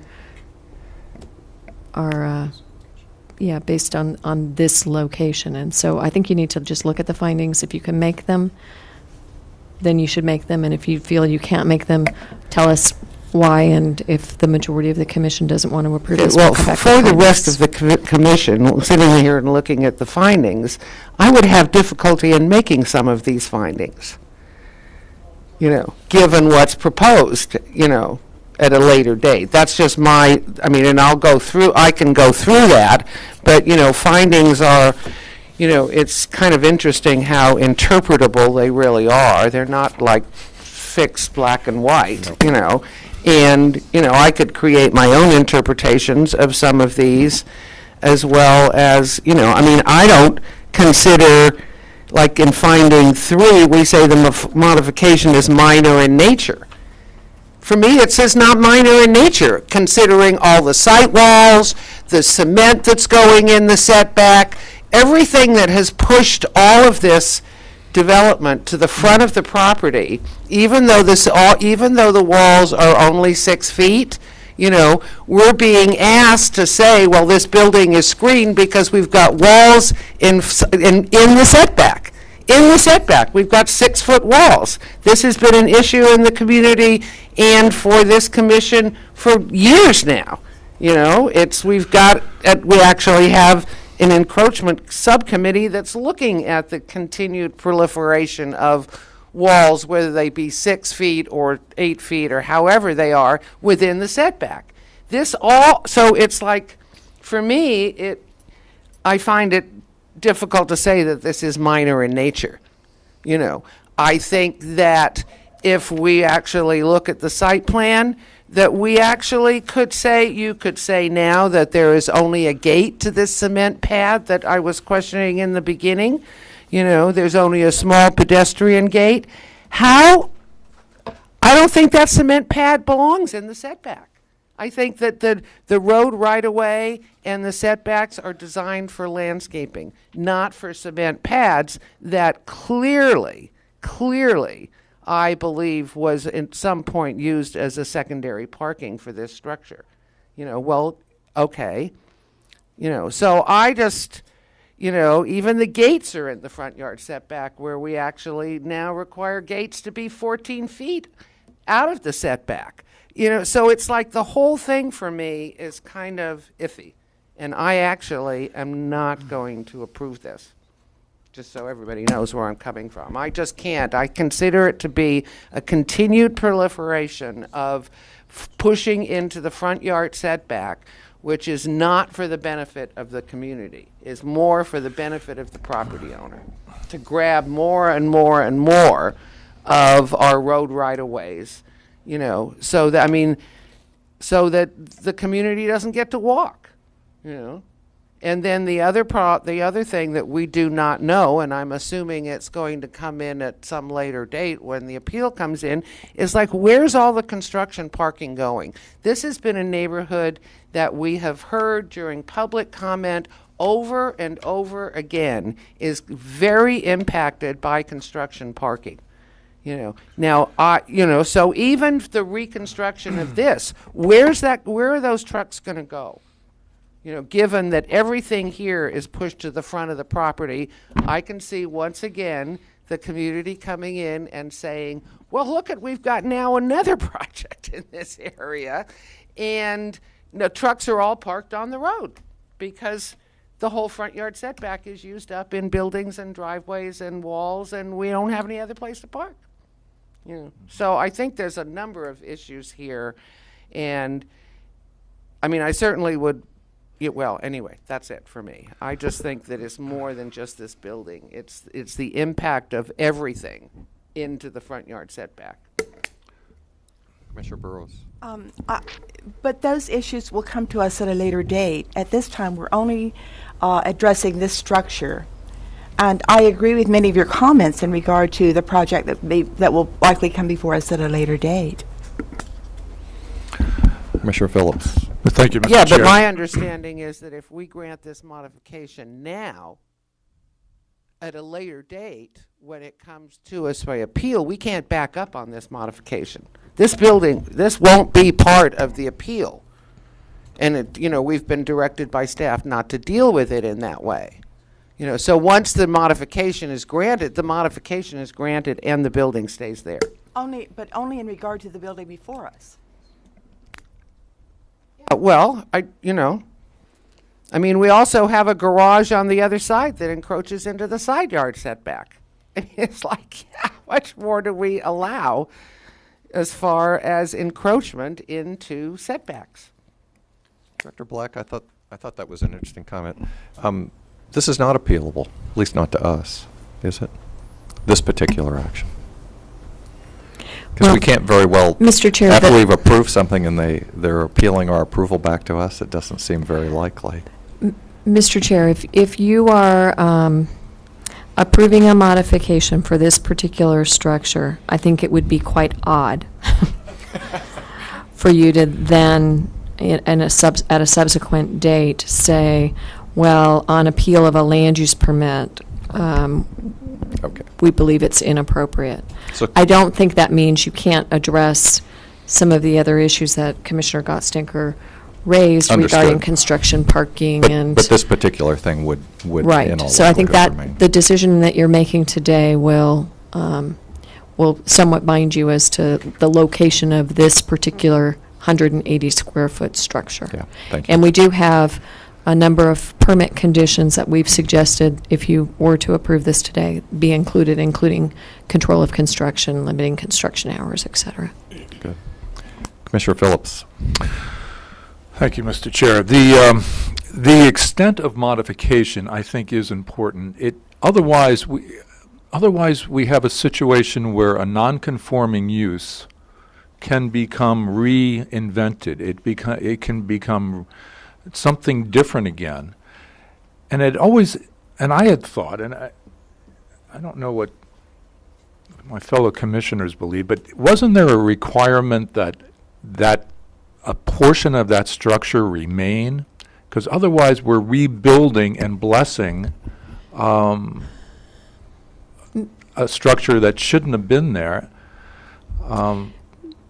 Mr. Chair, I know this is sort of a difficult. You say that's not the issue, I think. Well, it's Yeah. a difficult concept because right now you have a legal nonconforming structure, at least as to the exterior boundaries of the structure, the walls, the roof. That envelope that this structure sits on is legal nonconforming.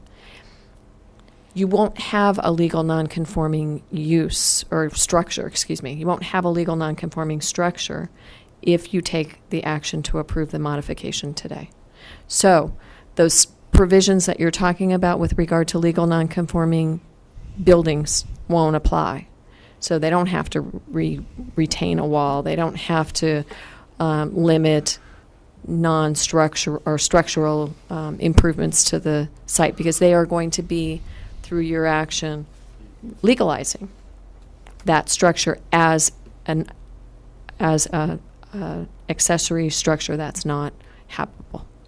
But from a policy point of view, if we insist that we will not do that, then these structures go away because you can't use them and they don't fit anymore, and that's what maybe is the better result.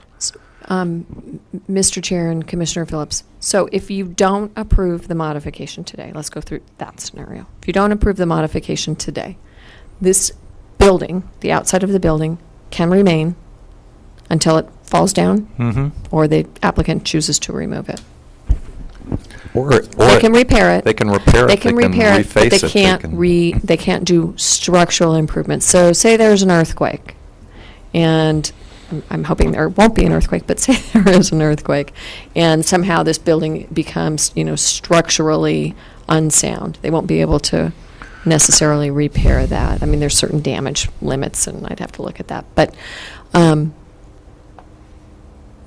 so the goal, I guess, it comes back to the goal of the ordinance in terms of legal non-conforming structures. And the goal is ultimately, and ultimately could be a very long time, those structures will go away.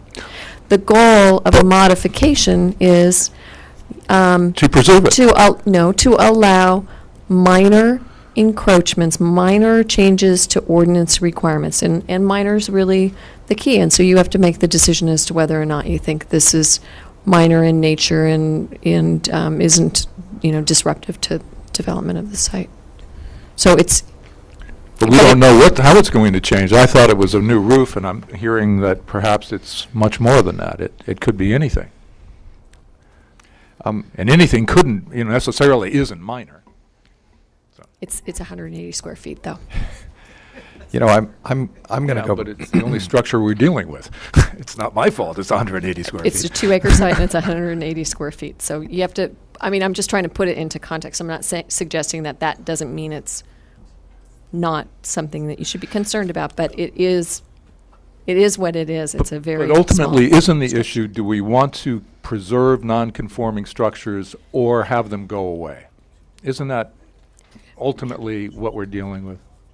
Well, actually, Mr. Chair and Commissioner Phillips. Sorry. I was with the County Planning Commission all day yesterday, so I'm seeing completely different faces here than are actually here. The real issue is, do you want to make this structure a conforming structure?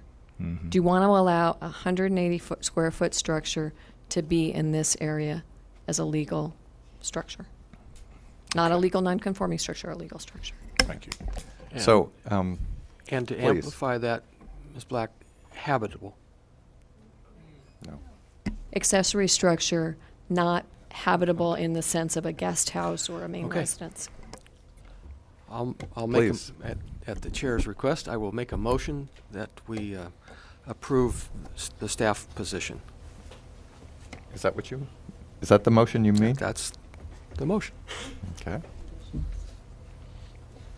So we have the staff recommendation has been moved. I will reluctantly second that. Motion and second for the staff's position. Can we have brief discussion? Brief discussion. It seems to me there are three alternatives. We could approve it, the motion, in which case we're finished with it. We could deny it, have a, let's see, I guess maybe it doesn't work that. Maybe I made the wrong motion. I'll let it stand, subject to anybody else's comments. I still would feel much better if we were to continue this item until we look at the entire project. It may be that the gym can't be relocated. Maybe this makes sense, although I agree with Commissioner Gottstanker about several of the issues. I just don't know how to get to where I'd like to get without seeing the entire project, and I'm hung up on that. So, Thank you. I guess my 2 cents on this is that I found myself agreeing with everything Commissioner Gottstanger said, everything, but I come to a different conclusion when I get to the end of it. Because if this was my project, I would simply keep the structure there anyway. So I don't think we get rid of the, so it's going to stay, so I just assume it looked better and was incorporated into the project, and that's why I am going to call for the motion. So we have a motion and a second, and unless there's further discussion, all in favor, aye, and opposed, no. Aye. Aye. You got 2 noes down. Motion passes. So, Mr. Chair, the motion passes by a 3-2 vote with Commissioner Gottstanker and Commissioner Overall Voting no. voting no. Correct. Okay. Because sometimes it's hard to hear voices. Oh, yeah, maybe we should call the, just because it was a little indistinct. It is done. Oh, you're saying in the future on these. It's always hard for me to, I thought we were going to be unanimous. Just kidding. Well, that was a good discussion. Thank you all. Maybe we should take a brief break, and when we come back, we'll be hearing item number 3. Mr. Chair, before we take a break, that's a good point. Ms. Black made an offer to come back to us next month. I think I would wholeheartedly endorse that idea. I don't know how other commissioners feel, but Mr. Chair, Council, can one make a motion and then vote in opposition? Yes. Can we do that? Yes. Okay, good. Mr. Chair? Oh, sure. I will bring a divisional briefing on enforcement issues to you next month. I think that would be very useful for us. Thank you. So let's say 10 minutes.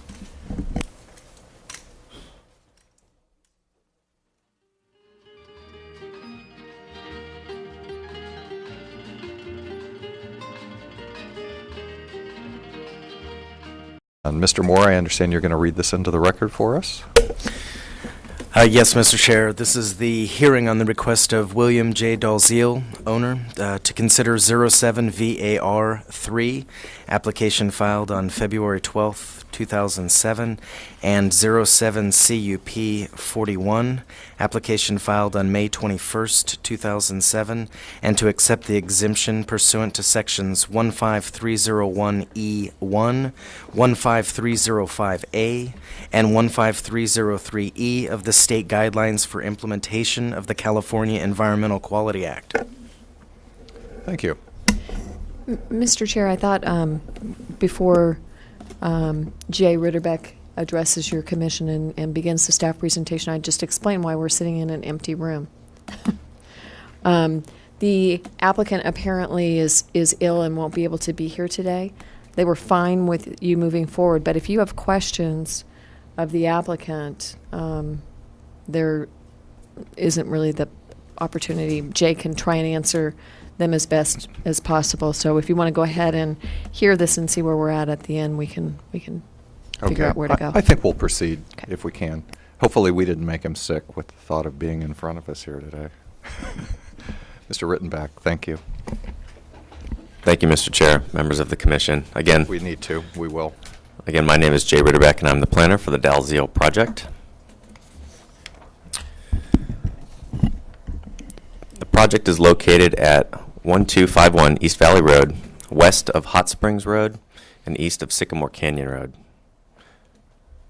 The project site is a 0.11 acre parcel situated adjacent to Montecito Creek and is Zone 2E1, single-family residential.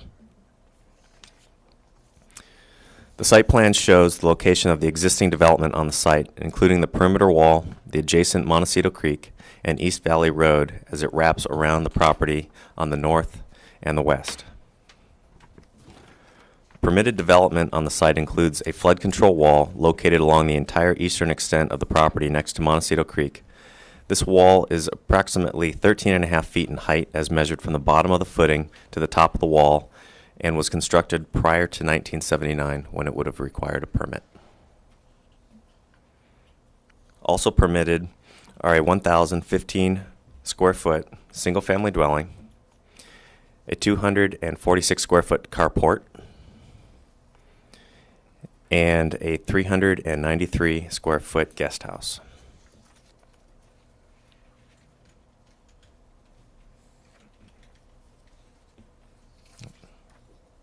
Unpermitted development on the site includes the construction of a wall exceeding the exempt height of 6 feet when located within a setback, construction of a 168 square foot bedroom and laundry room addition, enclosure and conversion of the carport to an attached one-car garage, construction of a 32 square foot hallway connecting the guest house to the main dwelling, conversion of the guest house to a master bedroom and bathroom, construction of a 42 square foot trash enclosure, and construction of 3 trellises totaling 236 square feet. The applicant is seeking to legalize the unpermitted development on the site through an associated land use permit. However, discretionary action is also required for most of the development as well. First, a variance is needed to legalize the additions located within the setbacks. Montecito LUDC requires a 50-foot front setback as measured from the road center line, and a 20-foot front setback as measured from the edge of the road right-of-way.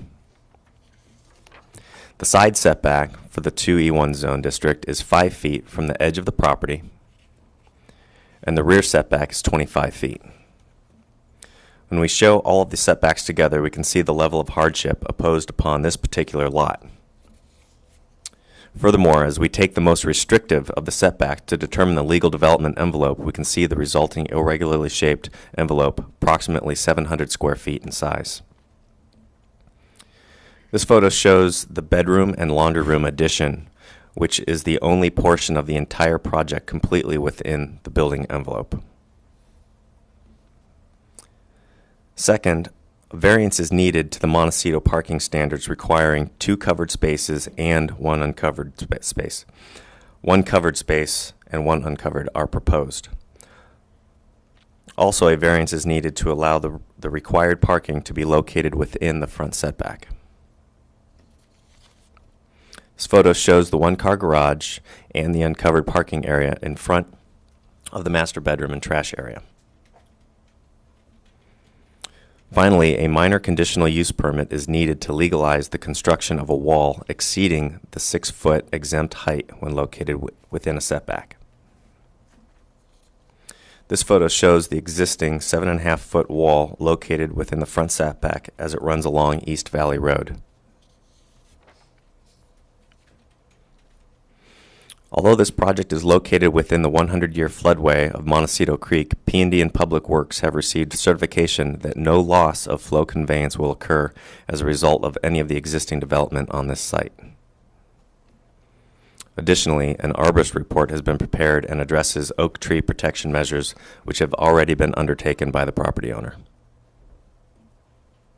This photo shows the 5-foot addition to the existing 13.5-foot floodway wall.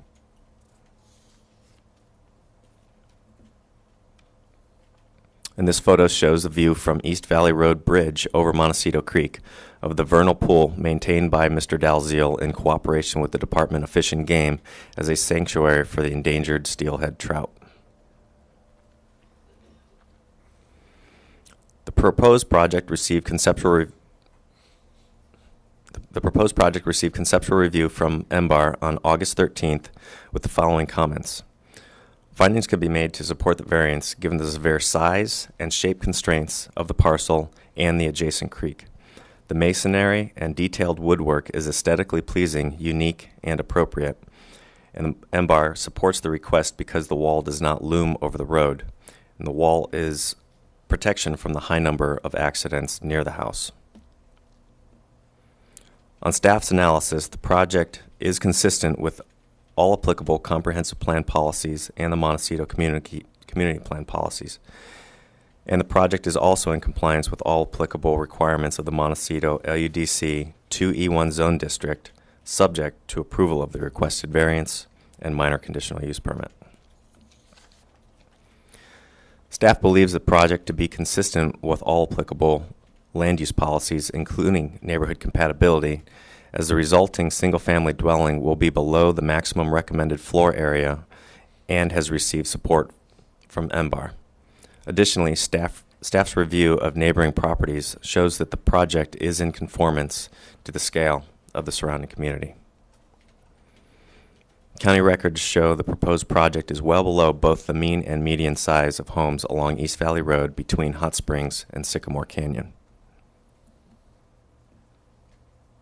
Staff recommends the Commission adopt the required findings as specified in Attachment A, accept the CEQA exemption as specified in Attachment B, approve 07 VAR 3 subject to conditions of approval in Attachment C, and approve 07 CUP 41 subject to the conditions of approval in Attachment D. This concludes staff's presentation. Thank you very much.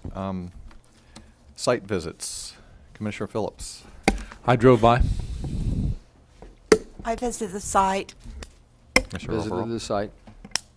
I also visited the site. I also visited the site, and a very unique piece of property. As you mentioned before, the applicant is not here, and I don't see anybody interested in public comment in our audience, so it's going to go directly to questions of staff and deliberation.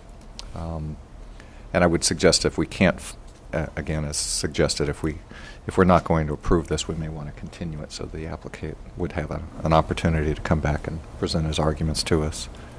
And with that, Commissioner Gottstenger.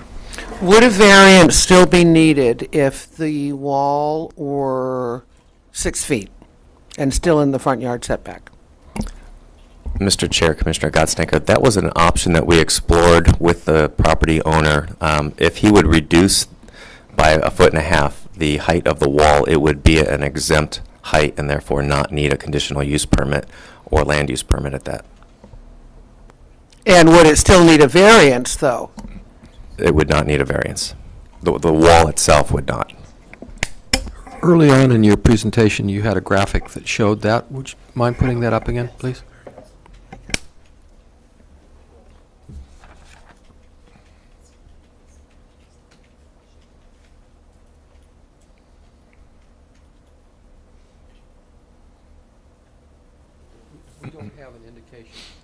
We don't have on there an indication of what 6 feet is, do we? Yeah, right there. Oh, I see it. Never mind. Of course.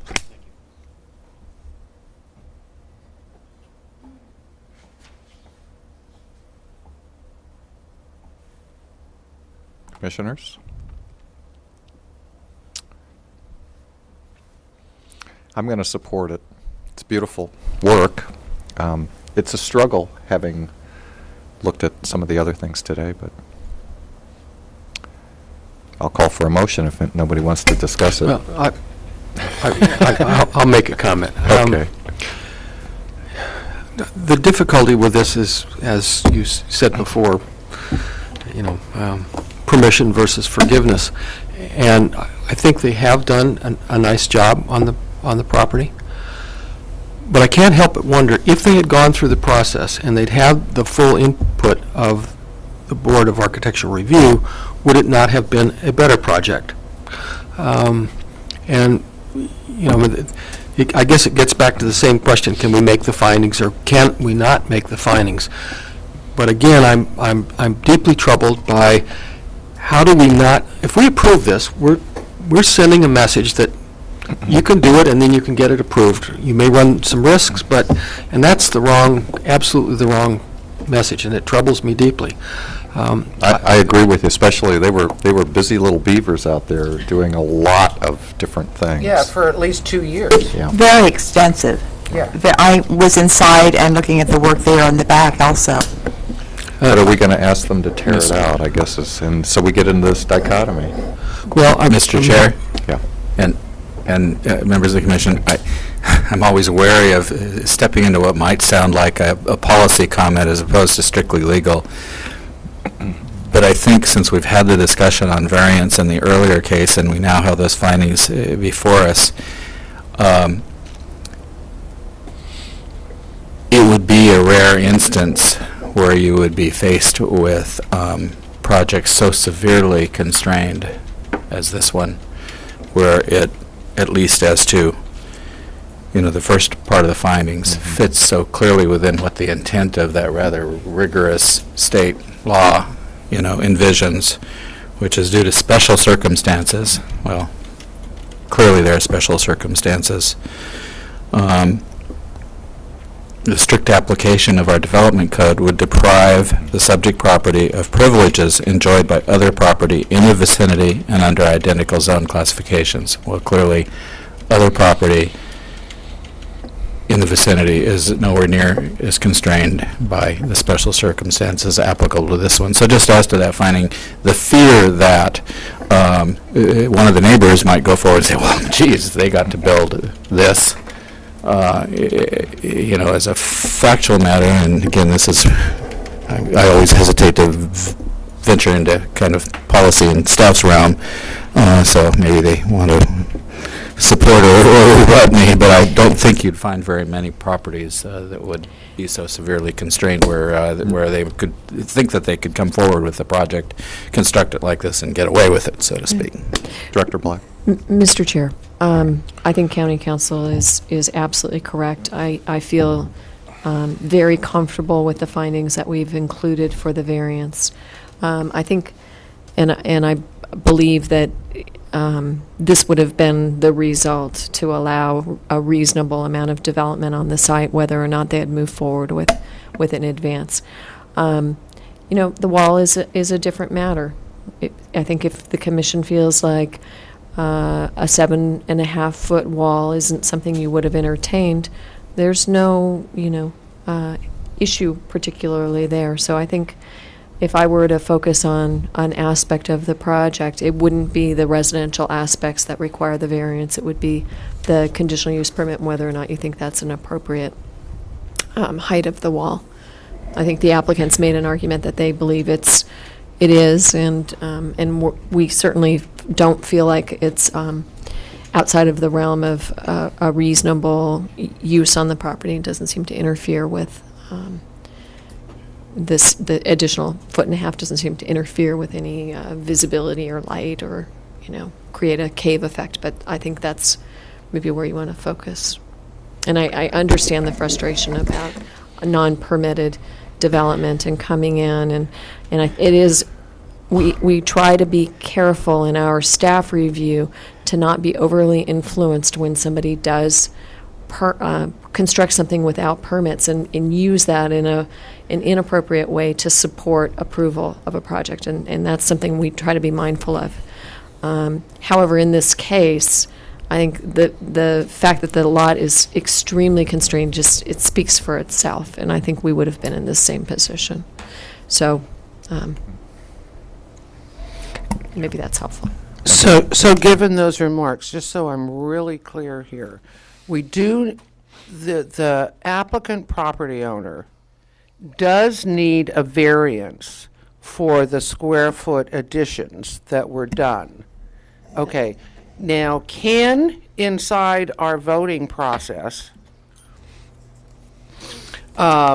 separate the variance from the CUP. I'm pretty sure we can, Yes. given I kind of determined that. I just want to be really clear about that. Mr. Chair and Commissioner Yeah. Gottstinker, those are two separate permit actions. You have two separate sets of findings for those. So yes, you may separate. Okay, them. so just so for the rest of the commission knows where I'm going with here, my tendency on this project would be I can clearly grant that this is like a very constrained lot. I can't even believe, And I also can grant MBAR's assessment of the project that is beautifully done. I mean, it's really, really beautifully done. Okay.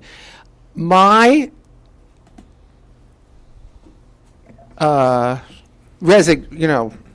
my kind of pulling back has to do with the CUP.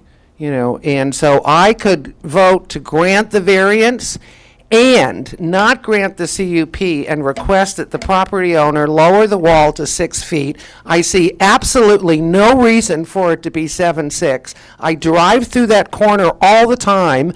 It is unbelievable when you switch around that corner when you're dealing with a big truck and the tunnel effect was referred to by Ms. Black. It is a tunnel effect with that wall as being as high as it is. You can't see over it.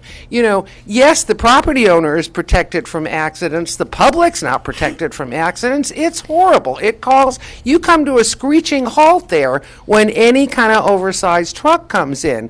So that would be my tendency here, was to not to grant the CUP, to go ahead and let him have the house and everything else he's done, and require that he lower all walls to the 6 feet, including the creekside wall, because there is absolutely no reason for that wall to be as tall as it is. It's only for the benefit of the property owner that he's got this, that you come along East Valley, and that's what you see, is a big tall wall with a little window in it, and it's a decorative feature.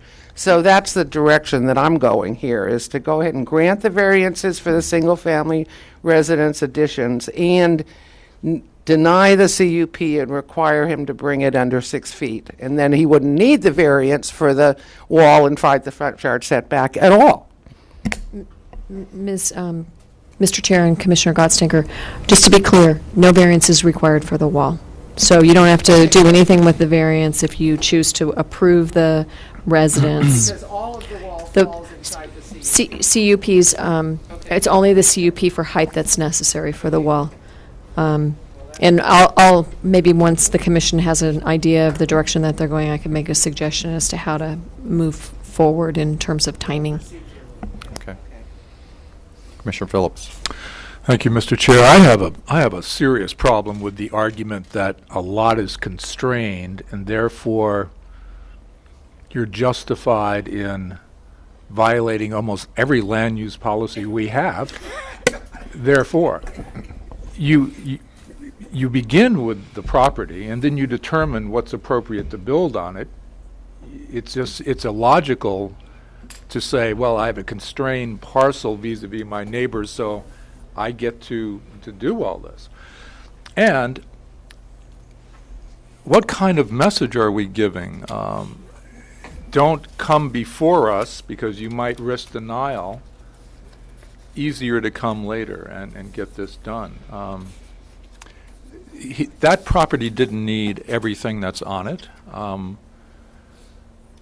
It just seems bad policy to, regardless of how nice it looks, and it does look nice there, but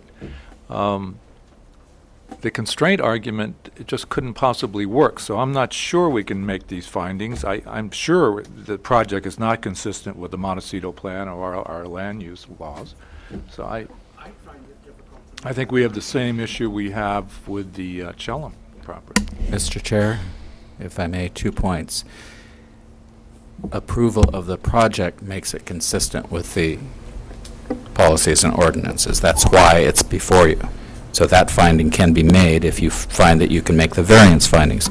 With respect to the variance findings themselves, again, they are straight out of state law as a means of relief where there are special circumstances applicable to a given parcel, and that including location, shape, size, surroundings, or topography, the strict application of ordinances in any jurisdiction, here our development code, would deprive that property of privileges enjoyed by other property in the vicinity and under identical zone classifications.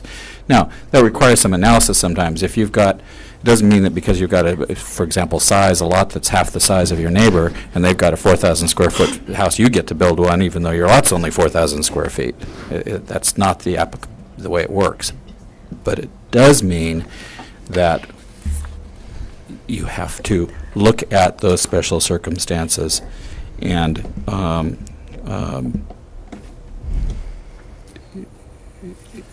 where they exist, approve projects consistent with the other findings that have to be made. Mr. Chair, just to go back to what neighboring properties enjoy, I asked Jay to put up this slide.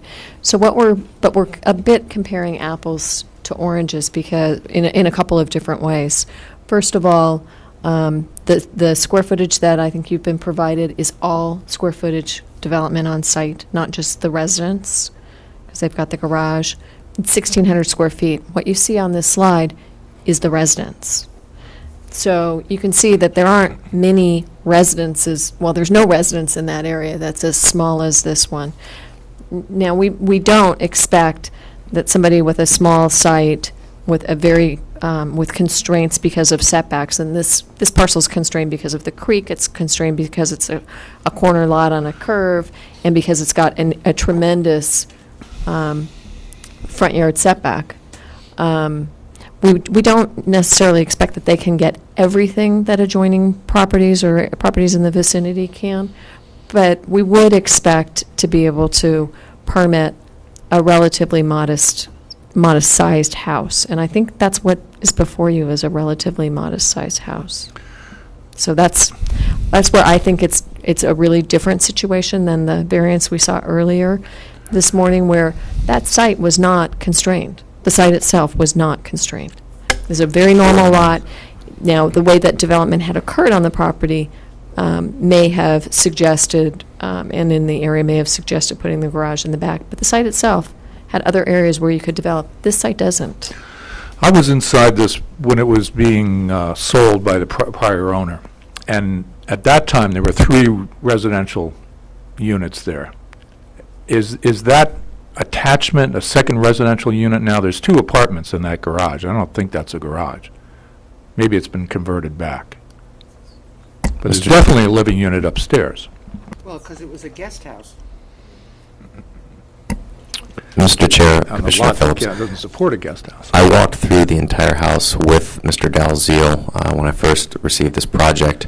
The guest house was connected to the main dwelling through the hallway, which incorporated that square footage into the overall house. But that has a cathedral ceiling, and there was no second story, and there's one other. And the garage was being used as a garage. This was a couple of years ago. It must be before he had it. Just curiosity, how did this project come before us? Yeah. Mr. Chair, there was a zoning violation case that was opened against Mr. Dalziel, and he came in seeking... Which one of the... What particular thing was the flag? Okay. Thank you. Mr. Chair, I don't know what triggered the violation report, but once a violation is reported, we have to find that the property is in compliance with the ordinance, so we do a thorough review if we're in a permit correction context. Additionally, if you'll note on the site plan, you can see the edge of Mr. Dalziel's property actually extends into the roadway here. Caltrans has actually paved the road onto his property, so the the tunnel effect is not entirely Mr. Dalziel, although he does come up to his property line in these locations. Well, I assume that's a legal right-of-way. It's an easement. May I? Yeah. Yeah. It's clear that we need the wall both for the public and for the owner that's out on East Valley. The problem I have is that the wall is so high. And the same thing with the wall out by the creek. I'm not sure quite how high that wall is. And it brings up the issue of what safety issues if we require that the East Valley wall be taken down a foot. I mean, what do you do with a rock structure like that? And what safety issues would we be putting on the public, and how do we balance those? It can't be easy. It's going to have to shut down part of the road while they take the rock out. No, they didn't shut down the road when they were putting it up. They didn't? No, absolutely not. Mr. Chair, Commissioner Burrows, the existing floodway wall, which is here, is legal and was constructed prior to needing a permit. So this will stay. Mr. Dalziel added this 5-foot addition as a privacy screening from the traffic along. I'm standing on the bridge when I take this shot. So if you're driving down, you can see this is the wall, the beginning of the wall as it goes along East Valley Road. If he shaved that down to a foot and a half off of that, he would need to eliminate this entire wall because there's already an existing wall of 13 and a half feet. So it would open this entire section up to being viewable from the road, decreasing the privacy or the purpose of him having constructed that wall. Thank you.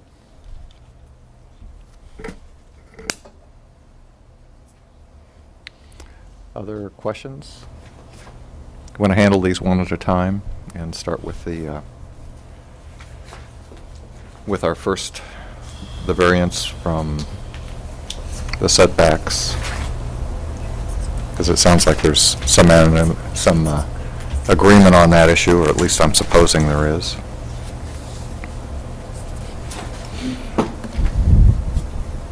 Anybody want to make a motion or want to discuss this? Or I'll help you out and make a motion. We support staff for the variance. Both? I'm sorry. You're moving the staff recommendation, I take it? For the variance. For the variance. He's moving the residential. We're separating the A from B here. And I'll second that. Motion and second. Any further discussion? All in favor say aye, opposed no. Aye. No. So we have one. So, Mr. Chair, for the record. Commissioner Phillips, you're the sole no. Okay, thank you. Can I make a comment before we go on? Go ahead. This is addressed to Ms. Black. I want to make sure that I understand that next time we meet, you're going to come back and tell us what the penalties are that can be imposed on a homeowner who violates the process. Mr. Chair and Commissioner, overall, my intention was to come back and go through kind of the entire zoning enforcement process. So how do we get an enforcement action into the department, and what do we do with it when we do, and what penalties and fees are assessed? So I thought it would be good just to kind of go through the entire process so the Commission has a good understanding of that. You are assuring me that there are possibilities of penalties of some form. There are, Mr. Chair and Commissioner, overall, there are penalties. I don't think you'll be very impressed with what they are. So just a warning, I don't think they provide for a deterrent in most areas of the county. Probably a good thing you told me that after we vote. So on the next item, I don't know if we want to have any further discussion on it before there's a motion. I do. I'd like to ask a question or two. And by the way, if we're not going to approve it, I think we should continue it. Mr. Chair, for two reasons. The first being that I think the applicant should have an opportunity to discuss the CUP with you if you don't think you're going to support it. And the second is we don't have findings that would support your action to deny the CUP, so My suggestion would be you take conceptual action if that's where you're going. Give us direction to draft findings that would support that action, and then next meeting, we'd provide the applicant, if he chooses to come in, and provide whatever testimony he wants. You won't have bound yourself to a particular course of action. You can, and you'll have the findings for denial if you'd like to move that way. Thank So you. that's presuming that's where this is Yeah. going. Understood. Thank you for that. Commissioner Phillips. Yeah, I had thought that the applicant agreed to let us go forward, but that's only for part of it. Anyway, let's pass on that. It is what it is. Yeah, only if we were going to approve it. Otherwise, Mr. Chair, this is our suggestion so that the applicant really is afforded appropriate due process. And, we don't really want to take a matter on appeal to the Board of Supervisors if you haven't really heard the entire story. And I would presume that that's a possibility. So it's really our suggestion. It's not the applicant's suggestion. Right. Let me ask you this. For the wall, it's a CUP issue. We're not only looking at whether it should be 6 feet. It could be that because of the CUP nature, because if we find that there's a danger issue, that there's a visibility issue, we could say 4 feet or 3 feet. No? No. Mr. Chair, It's all the or only nothing? reason this is before you, or before any of us, for that matter, is because it exceeds 6 feet. The height of the wall exceeds 6 feet. If it were 6 feet or under, we wouldn't have issued a permit at all, and you wouldn't it wouldn't be before you, because it's exempt. So we would say either no wall or 6 No. feet, nothing in between. No, you would say either you can have this additional height or you can't. And if you say no additional height, your expectation should be the applicant will reduce the height to 6 feet.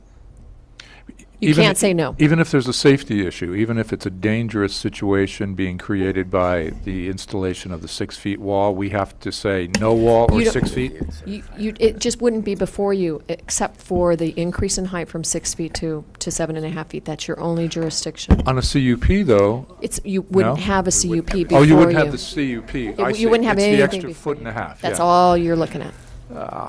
But would it not be true that Public Works would have to review even a 6-foot wall for an encroachment permit because it encroaches into the right-of-way? So an encroachment permit would be needed. Mr. Chair, Commissioner Gottsenker, I don't believe that the wall does encroach into the right-of-way, so an encroachment permit wouldn't be needed. And just to be absolutely clear, the Montecito Land Use Development Code allows walls of 6 feet or less without any permit at all as exempt within the front yard setback. So a fence or wall up to 6 feet in height doesn't require a permit at all. If it goes over that height, then it requires a minor CUP, and that's why it's here. Can we go back to the site plan again then? Because I'm really not, maybe missing something here with this wall. Now, you are telling me that that wall is not within the public right-of-way? Mr. Chair, Commissioner Gottsenker, that's correct. The wall is entirely within the boundaries of the parcel. Well, yeah. I mean, but in Montecito, there's a number of situations where the boundaries of the property, i.e. my property, which goes to the center line of Mountain Drive, so what? I can't go out and build a wall down the center of Mountain Drive just because my property goes there. There's a right-of-way there that restricts me from being able to build. So where is the road right-of-way line on your drawing? Mr. Chair, Commissioner Gottsenker, the road right-of-way line is identical with the property boundary. There are many roads in Montecito and elsewhere in the county where there's a road easement that covers a portion of the underlying fee interest in the parcel. That isn't the case here. Here, the right-of-way begins at the edge of the parcel. It's owned by Caltrans, so that constitutes the public right-of-way. It doesn't overlap the property. There's no easement or other right to... And then the curved line that you have on the drawing then is the edge of pavement. That is correct. You can see Right along this line is the That's edge of the pavement. edge of pavement. Edge of pavement, as it, this And is, then no matter what the distance from the edge of pavement to the edge of the property line, that's road right of way, and it's a variable distance here. Is that accurate? Mr. Chair, Commissioner Godstanker, that is correct. And this project did go before the Subdivision Development Review Committee, where fire and building and safety and all other concerned parties reviewed this and all had comments, and building and safety and fire directly had no comment addressing safety issues. Fire actually made the comment that at 7.5 feet they could support because it didn't impose any hardship for access to the property. And BAR also made comments directly to the height and location as well. Well, I really appreciate you giving the information now that this was reviewed by, safety, because that's obviously one of my, Mr. where Chair. I'm looking for concerns. I didn't realize that they'd actually reviewed this. It may have been in the staff report. It and I is in the missed staff it. report. Yeah, I probably missed it. Commissioner Burrows, excuse me. For clarification, the only issue before us at this time is if we leave the rock wall on East Valley Road as it is, or if we require the applicant to lower it to 6 feet. Mr. Chair, Commissioner Burrows, the application before you today is for a 7.5-foot wall in the front setback. If you were to deny this project, the applicant could potentially, without the need for permits, lower the wall himself to 6 feet, and it would not come back before you. Okay. Somebody want to make a motion? Yeah, Mr. Chair. Okay, Mr. Chair, yeah, I would make a motion for a continuance for the applicant to come and do a presentation with regards to the wall. I'll second that. Motion and second to continue this item to our next, when would we continue it to, actually? It's probably a good question. Mr. Chair, I would suggest December 19th. Okay. Is it 19th? Any further discussion? Mr. Chair, can I ask what information we might get from the continuance from the applicant? I don't know that we're going to get any more information, but I do think that the public process does allow for the applicant to make a presentation. And so the only other option to me would have been to make a motion for denial, and without the applicants present, I just don't think that's appropriate. I think we should consider this a conceptual motion for denial. Mr. Chair, my next question was going to be, do you want us to draft findings that might support a denial? And if so, if I would with the yes, yeah. Then I think, and I would say if this motion that's on the table passes, Correct. you should bring back conditions. so if it,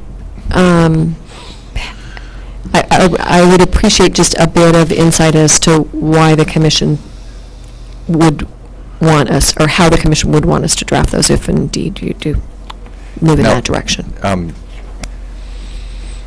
Just in case this motion doesn't pass, do you need this information, or can we do it after the fact? I think you can do it after. Okay, thank you. Further discussion on this item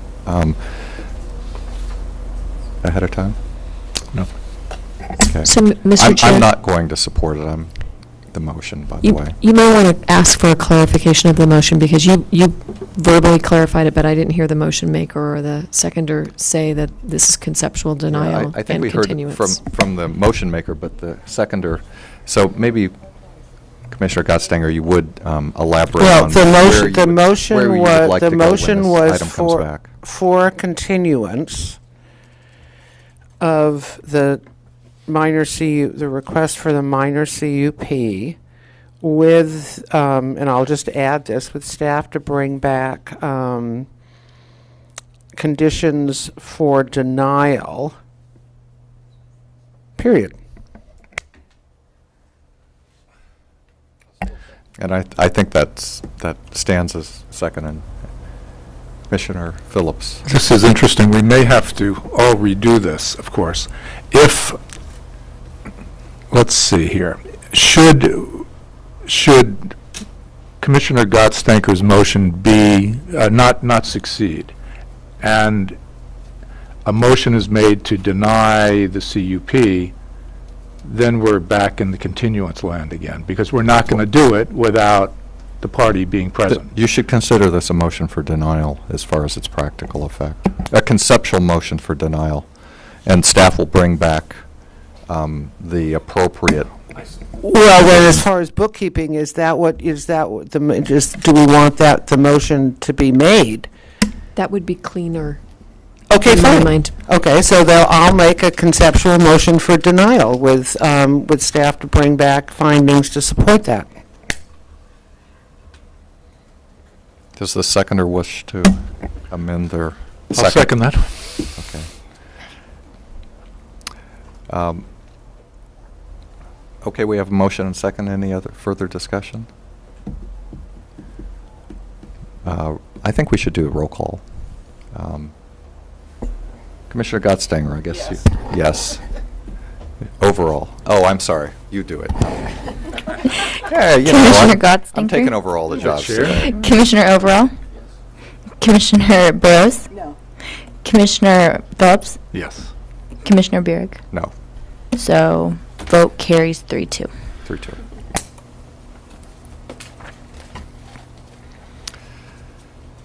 Do you need any further elaboration from us, or is that clear enough as to our mission for the 16th, 17th, whenever?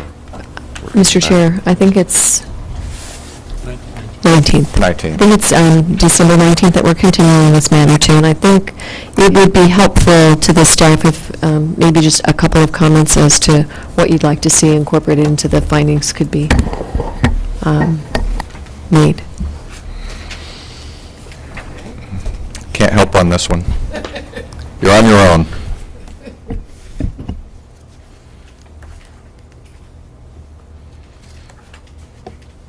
And if you turn to page A, bottom of A2 and through A4 in your findings, I think that's what we're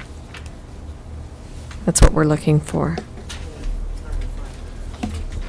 We need a rationale, I would think, to go from 6 to 7-6. We need a reason. And my problem is because we don't have one, we don't know. It may be that, animals are jumping over the wall at 6 feet and the owner is at risk. Well, I think the property owner has stated that the reason, the need for the wall is to is a safety factor to keep trucks and cars from driving into his front yard. I don't find that as a valid reason for granting this, because a 6-foot wall would do exactly the same thing. I don't see that the need for that extra wall for privacy along the creek has anything to do with safety. That's just something the applicant wanted. Well, everybody in Montecito wants more privacy. Even though they live on giant, big 4-acre lots, they still want to build walls that are 7 and 8 feet tall for privacy.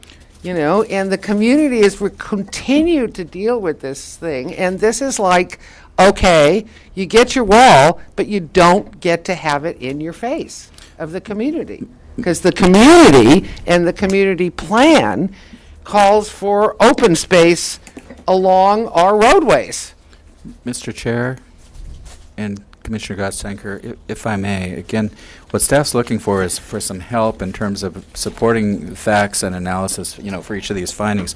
So perhaps 2.2.9, if you wanted to articulate, that's on page A4. Where are we? Well, this isn't a designated rural area, is it? 2.5. 2.5. Might be the kind of finding where you'd indicate why that finding cannot be made, or other findings cannot be made, because that's the way the finding need to be articulated for denial. Well, but these, but see, the thing is that here's where I'm having a little problem here, is that the findings that we've got written in front of us seem to be collapsing the variance with the granting of variance will not constitute a grant of special privileges, but in the CUP, it would be granting special privileges. So that's kind of where where I'm struggling here. At this point, you can ignore the variance findings. You're done with that project. So the staff has put the variance findings on the same in the same attachment A. They could have been put in an attachment B for the CUP, if that helps conceptually think of it. Just start at 2.2 and look at the findings, which are the findings in our development code for CUPs. And as you go through those, what staff is looking for, and we're looking for, is, well, what are the facts that you want to articulate to put into the findings for why this CUP should not be granted, because you can't make finding A, B, C, D. I get that there's two sets of findings here. I didn't really get that before. It's simply because walls are 6 feet. It's the applicant's burden to get to 7.6. We don't need findings. Simply 6 feet. That's what the ordinance says. Mr. Chair and Commissioner Phillips, you have an application for a project. They've come forward, and you are to consider this project under the laws that are applicable to it. And when you are making a decision on a CUP, everybody has a right to bring forward an application for a CUP with respect to some project on their property.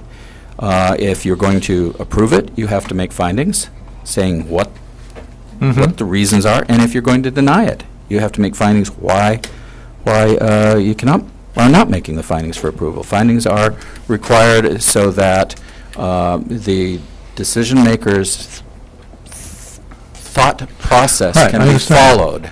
The wall's too high. And Mr. Chair, Commissioner Gotsenko, and Commissioner Phillips, it sounds like from your prior comments that perhaps one of the reasons was that you thought that the wall at this height was not compatible with the neighborhood, which would fit within the finding 2.2.5, so that because you're not able to make that finding, you're not able to approve this permit application in front of you. It also could be related to the community is desirous of not having a tunnel effect on its roads, open space and visibility. It wants 6 feet, not 7.6. I would argue that that's not the case in this particular instance, but I think Mr. Chair, reasonable minds could differ. Members of the Commission, there is the option for Mr. Dalziel. He has stated a willingness that if 6 feet is the height that is stipulated, then he is willing to cut that front portion of the wall down to 6 feet. However, it still begs the question, you have a 13.5-foot floodway wall that has this 5-foot section. So even if he cut this front section down to 6 feet, you would end up seeing a minor CUP requesting that for a 4-foot addition here, if it was to be on the same level as that 6-foot front wall. So there's potential for him to redesign his CUP application to redesign this. But that CUP application would still need to make those necessary findings and would then only be related to this section of wall. So that's one potential compromise. Mr. Chair, Yes, can I please. make a suggestion? I think we've gotten enough. Yeah. And if the applicant proposes to do this next meeting, then we'll take that up and see where we go. He may have reasons, I don't know.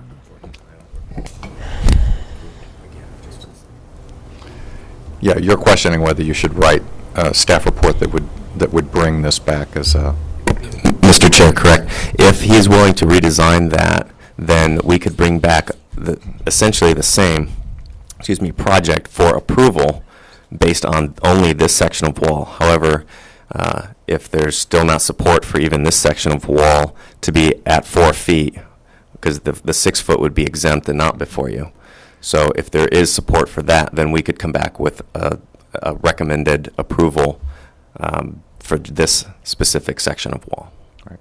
Could you, before we address that, there was a picture of the front wall.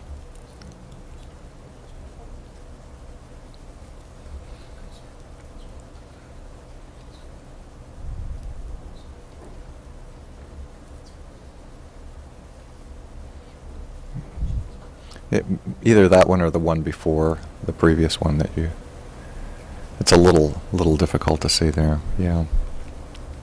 So basically, the wall wraps the corner is what it does, at the same height.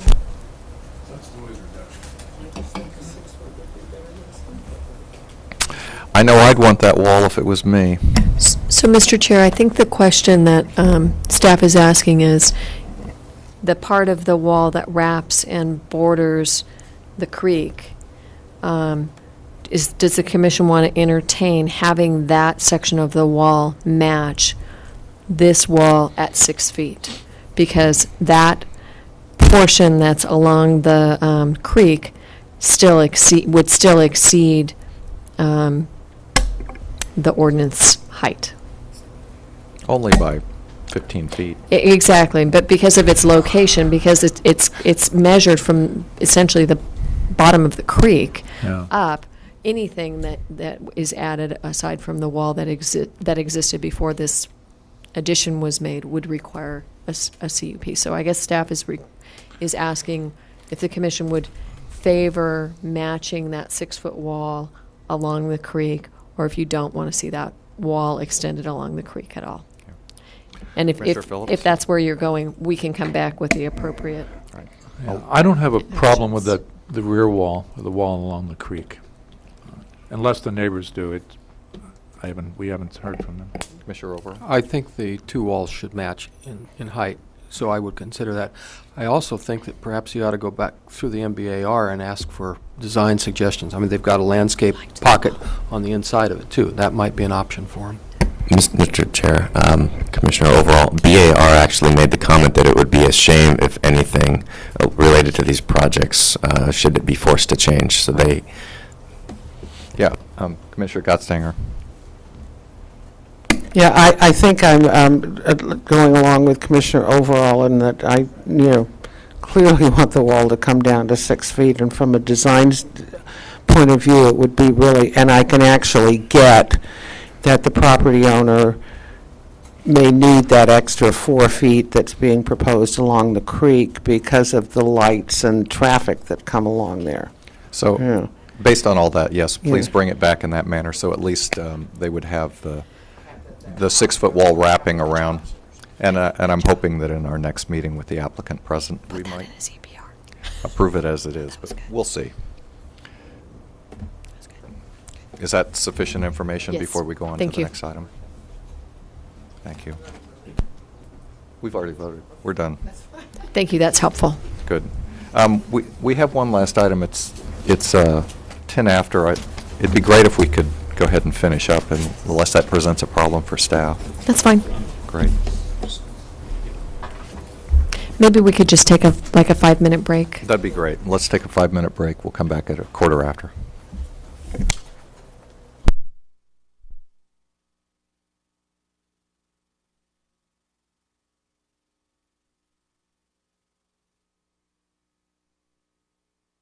The beneficial ecological restoration project requirements, which is a mouthful. Want to read that one into the record, please? Mr. Chair, the following is the hearing on the request of the Planning and Development Department that the Montecito Planning Commission consider and adopt a resolution recommending that the County Board of Supervisors amend the county's CEQA guidelines and environmental thresholds documents to create definition and habitat replacement requirements for beneficial ecological restoration projects and to accept the exemption pursuant to the state guidelines for implementation of the California Environmental Quality Act. Yes, please, proceed. Thank you. Good afternoon, Commissioners. Today I'm going to give you a presentation on the beneficial ecological restoration projects, the purpose and intent of establishing the requirements for beneficial ecological projects, some of the background on what transpired with our stakeholder involvement, and some of the rationale behind why some of the requirements are drafted the way they are. Also give you an update at what occurred at the County Planning Commission hearing on November 7th, where they also reviewed this project and made recommendations to the board. And finally... Excuse me for a second. I think some of us are having a little trouble hearing. I'm not sure if that one's turned up all the way. Yes, he is. My light's on. Okay, I'll do better voice projection here. And finally, to seek your recommendation to the Board of Supervisors.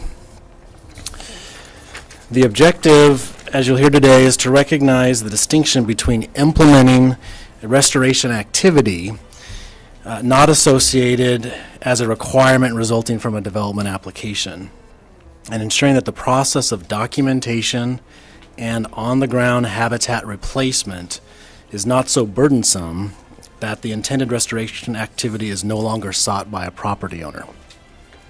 That consequence would be counter to the county policies that promote enhancement and preservation of our countywide natural resources. So to accomplish this, the purpose of the beneficial project requirements is to encourage habitat restoration, define restoration activities, and establish processing requirements. The purpose of the hearing today is to provide public review and your consideration of the proposed definition and requirements for Commission comment, support, or changes.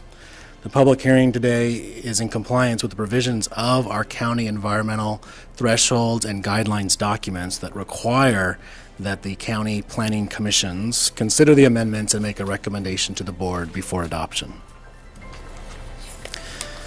This effort began with the Board of Supervisors on an appeal that they heard last fall in regards to a project by the Santa Barbara Land Trust at the Arroyo Hondo property. It involved habitat restoration and creation of a pedestrian walkway. During that board hearing, they received lengthy comments regarding the lengthy permit process and many studies required, and the 3-to-1 mitigation ratio that would be required for habitat replacement. And understanding that all of the permitting costs and associated biological studies that go along with that project really began to get well above and beyond the cost of actually doing the implementation and the restoration activity itself. And that concerned the board that might deter property owners from being proactive in doing restoration activities for the sole purpose of restoration. The board approved the project at a 1-to-1 mitigation ratio and directed planning and development to establish this level of habitat replacement ratio for other restoration projects. Staff began that effort in late 2006, in part with the watershed project team, and through other departmental staff provided the initial criteria for these types of projects. This summer, we began... Excuse me for a second. I think we have a question from Yeah, Commissioner Overall. as we go through, maybe just help answer a question. I understood the numbers and what you said. I'm having a little trouble translating what the 3-to-1 mitigation is applicable to. What are you talking about specifically? Okay. When well, we typically see our development applications, not just restoration as the purpose of the project, but on a development application, if habitat is being disturbed as part of that project, through our environmental thresholds and impact analysis, often a mitigation to restore the habitat loss is done at a higher ratio than just 1-for-1. In part, that's to increase the likelihood for success after 3 years, 5 years, they've done the replanting. Is it going to be successfully established? And a higher ratio would ensure that if you did have some die-off of the plants and whatnot, that you may actually trickle down to 1-to-1, but the initial project approval and conditions of approval would require a higher ratio. And the board, in hearing that typical type of ratio, thought for beneficial projects that you could actually go for more a 1-to-1 ratio, recognizing that there wasn't another motive associated with the project. It really was to go in and do weed abatement, take out invasive weeds might be a project, and to allow for that implementation to occur, and if there were any habitat disturbed, to just do it at 1-to-1. Are we talking about land? Are we talking about, I'm a little unclear as to what, I understand oak trees, because we deal with that all the time, so. Mr. Chair, the particular, I'm going to jump in just because I was around when the project that sort of raised this issue went through the permit process, and it was something that the County Planning Commission struggled with because we typically require project applicants, when they disturb a habitat like a wetland, and I think it was a wetland in this particular case, a wetland in a wetland upland area, we require that they replace on a higher than 1-to-1 ratio because they're disturbing an established habitat and replacing it, and it's a little iffy as to whether or not that's going to work. When the project itself is a restoration project, people have argued that's our full intent, is to come in, do something, and basically restore the habitat. If you make us restore 3 times the habitat, we're not going to be able to do it in some cases because that means we have to go acquire land or an easement or some property right from somebody to be able to do that. And so you're really deterring people from pursuing strict habitat projects, or you're making them so expensive that you're deterring them. So it's really the area that we're talking about. And Okay, thanks. Could I just follow just one other thing? So I understand the objection to having acquired land. That's insane. I mean, that's not even possible sometimes. But if hard science, if good science says that 3-to-1 really does work because of the die-off factor and the unsuccessful nature of these attempts, did the Board of Supervisors say we don't care about the die-off factor? And if they didn't, does science support 1-to-1 replacement as viable? Because we don't want to end up with less of a habitat in the nature of restoring it. So was the 3-to-1 bad science, or is the 1-to-1 bad science? Right. Thank you, Commissioner Phillips.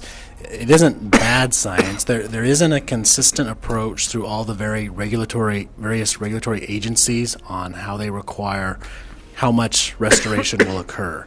3-to-1 is one technique that's used by certain agencies, and we've often applied them to our projects because that other agency does have review authority jurisdictionally to that habitat, and we incorporate that through our conditions of approval locally. And so we've looked at that. They've used 80% success ratios, so not even an area, but just a percentage is one thing that they've used, and they look at implementation and monitoring in 5 years, 10 years, and see how things have gone. So there is no exact science to 3-to-1, 2-to-1, 1-to-1. In this case, it was just to recognize the purpose of the project as distinctly different than a development application. Well, then you have a 20% fail rate on the 1-to-1 replacement. But you've improved, even if it's less, you've improved what was degraded. So there is a net benefit, regardless of what percentage that may be, than what you have today existing on the ground if it's degraded. Okay. And Mr. Chair, the other piece of sort of difference, I guess, the other difference associated with these projects as opposed to projects that restoration is a sort of by the way, is that's the purpose of these projects. And you've got people whose goal is to do habitat restoration, not their goal is to develop 10 houses, and oh, by the way, because of the way they had to develop those 10 houses, they're going to do habitat restoration. So I don't think applying the same criteria to people who really care about habitat restoration, and that's their primary goal of the project, as opposed to the other, is necessarily correct. We're going to be looking at it. Then why the 1-to-1? If these people are in the business and know the science, it's going to be a different requirement for each project. Why 1-to-1 sounds like we don't want to spend too much money on this. I'm just suspect. Mr. Chair, I think 1-to-1 is because what they're really trying to do is to restore, and we don't want to get in their way. Other regulatory agencies may, in certain instances, require more. They're the agencies who really have the expertise to know what's required, and they have the stronger regulatory framework to come from. The other thing County Council's suggesting that I clarify is there isn't a blanket requirement in our thresholds or our policies that requires a 3-to-1. It's a practice that we've developed, and we wanted to clarify that and make it clear that restoration projects are looked at a little differently than a mitigation requirement for a land use project. I had a question. Yeah, Commissioner So Burrows. it's my understanding the 1-to-1 is minimal, is the minimal ratio replacement, and it can be greater if that is chosen. That's correct. Many property owners actually partner with some of the agencies that provide grants and other types of funding sources, and they have their own requirements associated, the monitoring timeframes. That 80% success ratio is one of the ones that the Department of Fish and Game often uses. So that would be above and beyond what we would require. And in some instances, part of these beneficial projects would not trigger a county permit. If you were going in and doing the weed abatement that I suggested earlier by hand, other non-mechanical mechanisms, not affecting significant amount of grading, you may not even trigger a permit requirement. But they would still, if they're partnering with one of these other agencies, they have some of their own requirements as well. Okay, continuing on. This past summer, we did move the project forward and noticed various community members, property owners, agencies, land use permitting representatives, and advocacy groups to be part of a stakeholder meeting to flesh out the definition and requirements for beneficial restoration projects. That occurred in October, and out of that process, revisions were made to the definition and requirements. We did an email solicitation with all members, even those that weren't able to attend the meeting themselves, and provided an opportunity for revisions to occur, even if people didn't attend the meeting, and that was successful. So the restoration definition, and this is part of your attachment A of your staff report, and if you go to that attachment, it's about the fourth sheet back. And it identifies the definition for the beneficial projects, that it's not a development project, that restoration can be associated with both primary and secondary beneficial benefit or ecological benefits. It provides restoration activity examples and identifies that minimum 1-to-1 ratio. You'll note that the definition is quite long, but that was intentional to ensure that we could list the various restoration activities that could be used as examples to clarify to both staff and future property applicants what types of projects we're talking about, because there could be a wide range of them. There are 11 proposed requirements for these types of projects. The requirements are intended to clarify what an applicant's restoration activity would produce and how documentation of that activity would occur. Several of these include identifying the applicant's technical expertise, because it could very well be a property owner that works with a volunteer group on the property. It includes ensuring that county, state, and federal requirements are met if they apply to the project, scope of the project. And it's important distinction that these amendments do not change the county ordinance requirements. So while you could have a project based upon the scope of the restoration activity, it may trigger a permit requirement, and that may be subject to additional CEQA review.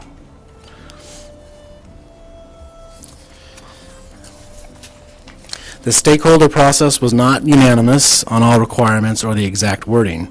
It was an attempt to meet the board's directive last fall, but allow the users, landowners, and agencies involved in these types of projects to assist in drafting the definition and requirements. Several of the items related to types of restoration activity that you see in that definition were carefully wordsmithed by various members, and some were not included and some were modified. There was also great discussion about the level of documentation and what type of monitoring would occur. Trying to meet the board's directive to encourage property owners to do restoration activities for the benefit of enhancing our county biological resources, there needed to be a balance on how much documentation, follow-up, and monitoring would occur. And there was not a unanimous agreement amongst the stakeholders to how much would occur, but it was really to just ensure that we were not overburdening a property owner coming forward when they're doing something that benefits the habitat and not associated with some type of development application. When we had the County Planning Commission hearing on November 7th, we incorporated several other recommendations that they had, and that shows up in your draft in Attachment A. You see that as both strike-through and underlined text. And it only affects a few of the requirements. But just to highlight those to you, we did have an addition under requirement number 2 to clarify a distinction between certain types of species, including species of concern that came from the Department of Fish and Game. We had a good suggestion that came from EDC that was involved in drafting the language to clarify under requirement number 4 the distinction between habitat area and habitat value, and to make sure that in no instance would we have a loss, no net loss of habitat area or value. So that you'll see shows up as underline and strike through. And then lastly, under requirement number 6, we did receive a letter from the U.S. Fish and Wildlife Service encouraging us to, in these types of projects, to do early consultation in case there are areas and scope of restoration activities that might warrant their review. And so that was added into requirement number 6. Commissioner Overall. I had, I think it falls here. You may hit it somewhere else and I haven't seen it yet. But I noted in, under H, in the, what attachment is this? Well, it's what we were just referring to. It's attachment A.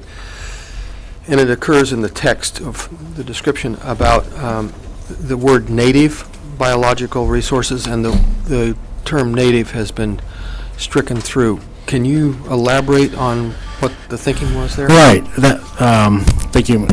That comment actually came out at the hearing. We wanted to ensure that monarch butterfly habitat, that's eucalyptus, that isn't technically a native California tree species, but clearly serves as important habitat in our county, that if we kept the native, there could be confusion that no, in fact, we want to make sure that we're maintaining the non-native when it's specifically beneficial and provides habitat value in the county. Okay, thank you. Let's see. So to make these recommended changes, they actually go in, not into ordinances, but they go into the CEQA's, or excuse me, the county's CEQA documents. These are 2 that you're somewhat familiar with, although you probably don't see on a regular basis. One of them is the CEQA Environmental Thresholds Manual. That includes our impact analysis, what we use for projects. And the other one, somewhat less known, is the actual implementation guidelines, which talks about procedures.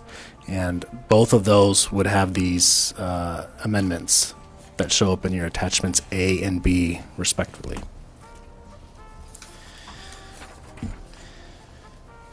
The proposed amendments meet the many goals and policies contained in our planning documents that direct that the county's natural and biological resources be preserved, enhanced, and maintained. Those show up in the conservation element, the land use element. You're familiar with the biological habitat policies of the Montecito Community Plan, and also in the Coastal Land Use Plan, directing towards resource protection and habitat enhancement. So staff's recommendation for your commission is to incorporate the suggested revisions that you see in your attachment A that came from the County Planning Commission into your draft resolution, or provide other suggested revisions. Adopt the resolution recommending beneficial project definition and requirements as amendments to the county's environmental thresholds and guideline documents. And finally, to find that the adopting the amendments are exempt from CEQA as identified in your staff report. And I can answer any questions you might have. Thank you. Commissioner Phillips. Thank you, Mr. Chair. So just so that I'm clear, habitat is a defined term. It's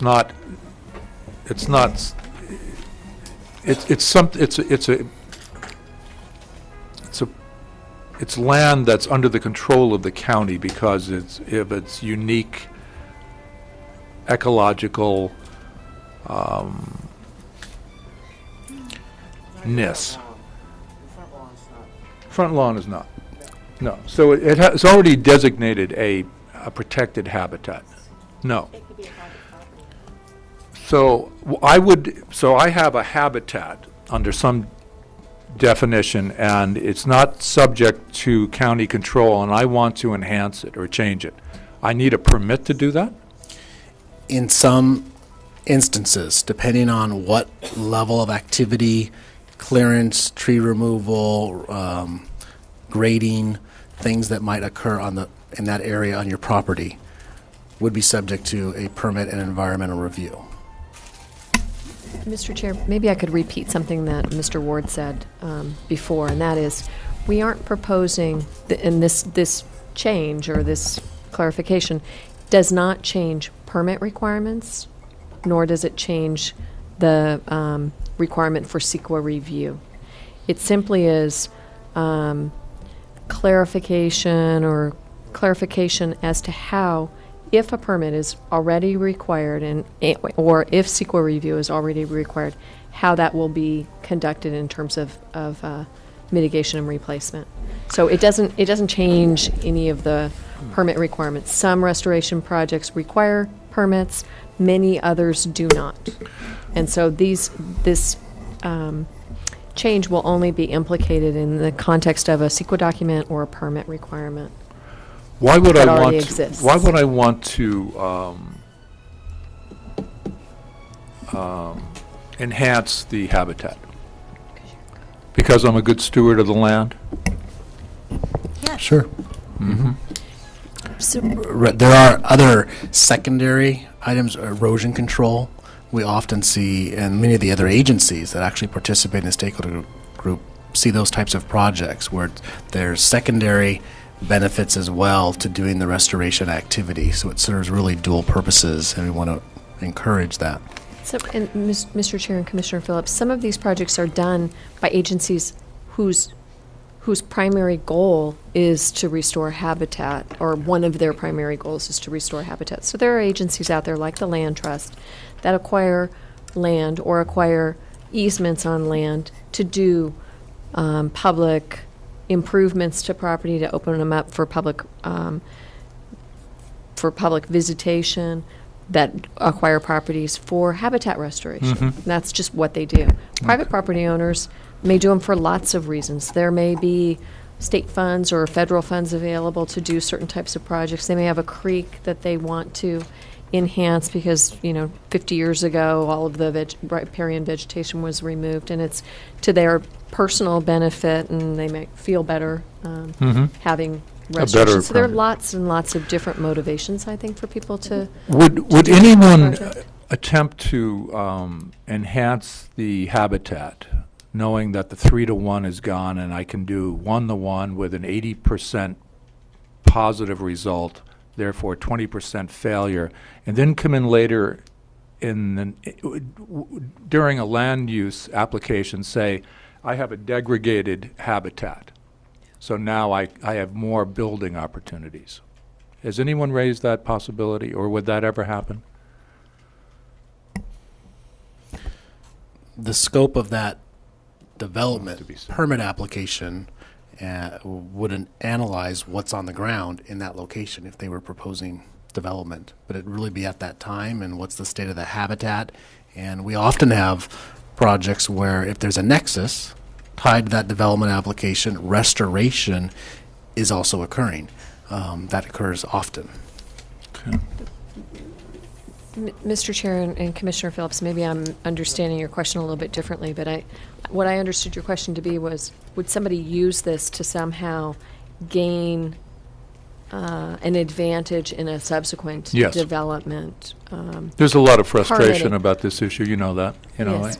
Well, and I guess my position would be, number one, it's very difficult to anticipate how people might use a particular change in a regulation or a rule, but for those projects that require permit review or environmental review, they will still go through that process, and so we'll be analyzing what their project is, and I think it'll be fairly obvious to tell, to see if that might be their motivation, because it would have to be a failure in a certain area to really make that argument. Well, some of these stakeholders would have raised this before. Yeah, I did. If you haven't heard it before, then I'm way off base. Yeah, I don't think we heard that. Okay, good.